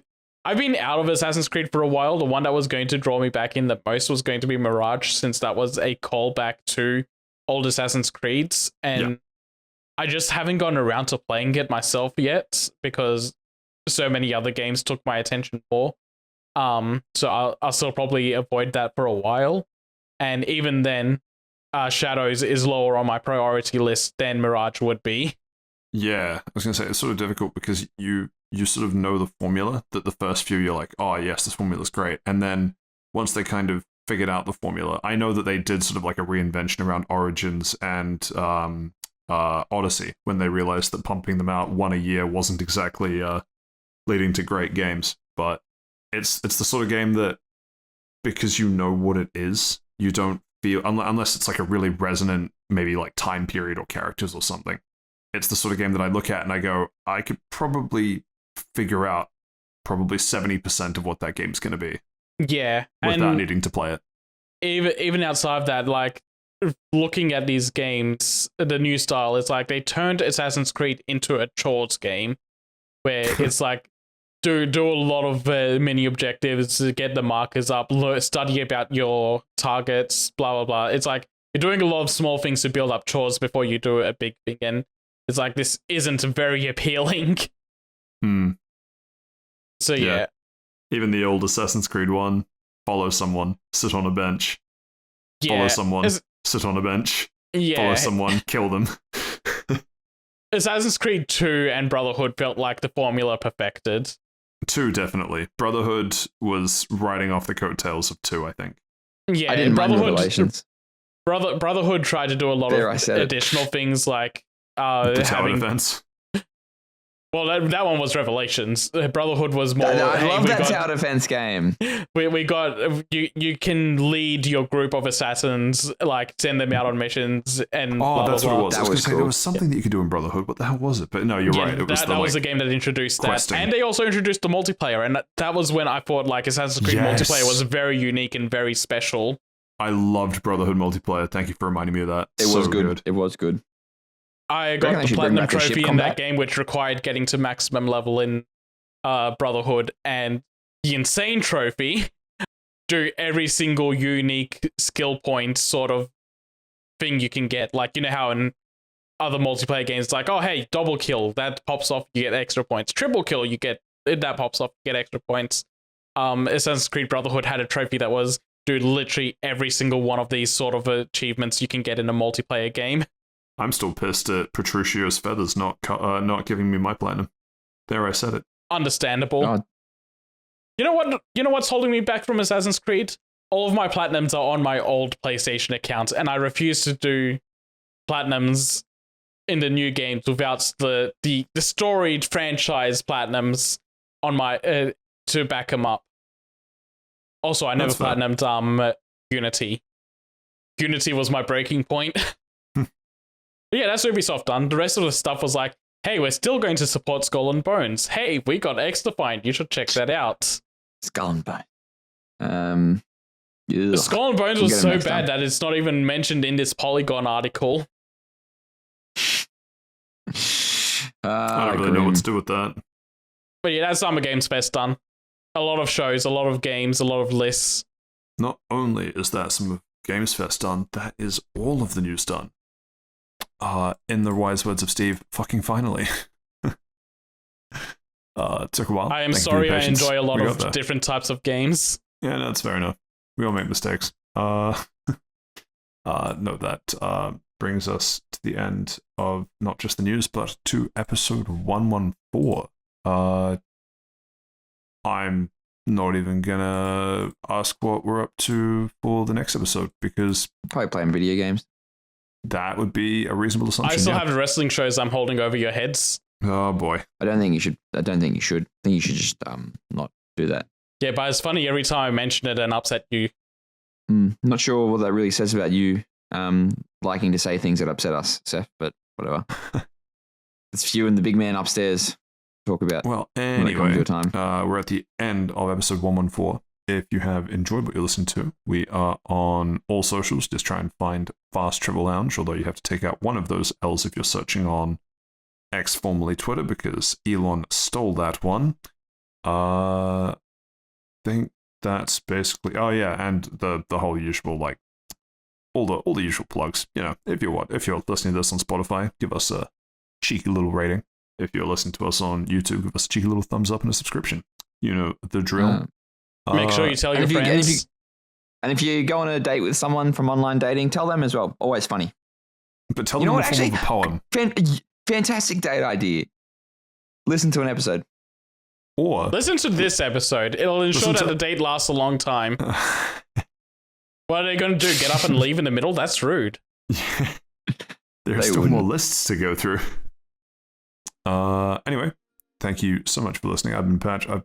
I have been Patrick, still am Patrick, and I've been joined by Seth and Steve. Thank you so much for listening, and we'll catch you next time. Goodbye. Happy birthday to our longest episode. I don't think this is the longest one. No, it's definitely not our longest episode. It's not be the fucking longest one. Holy shit.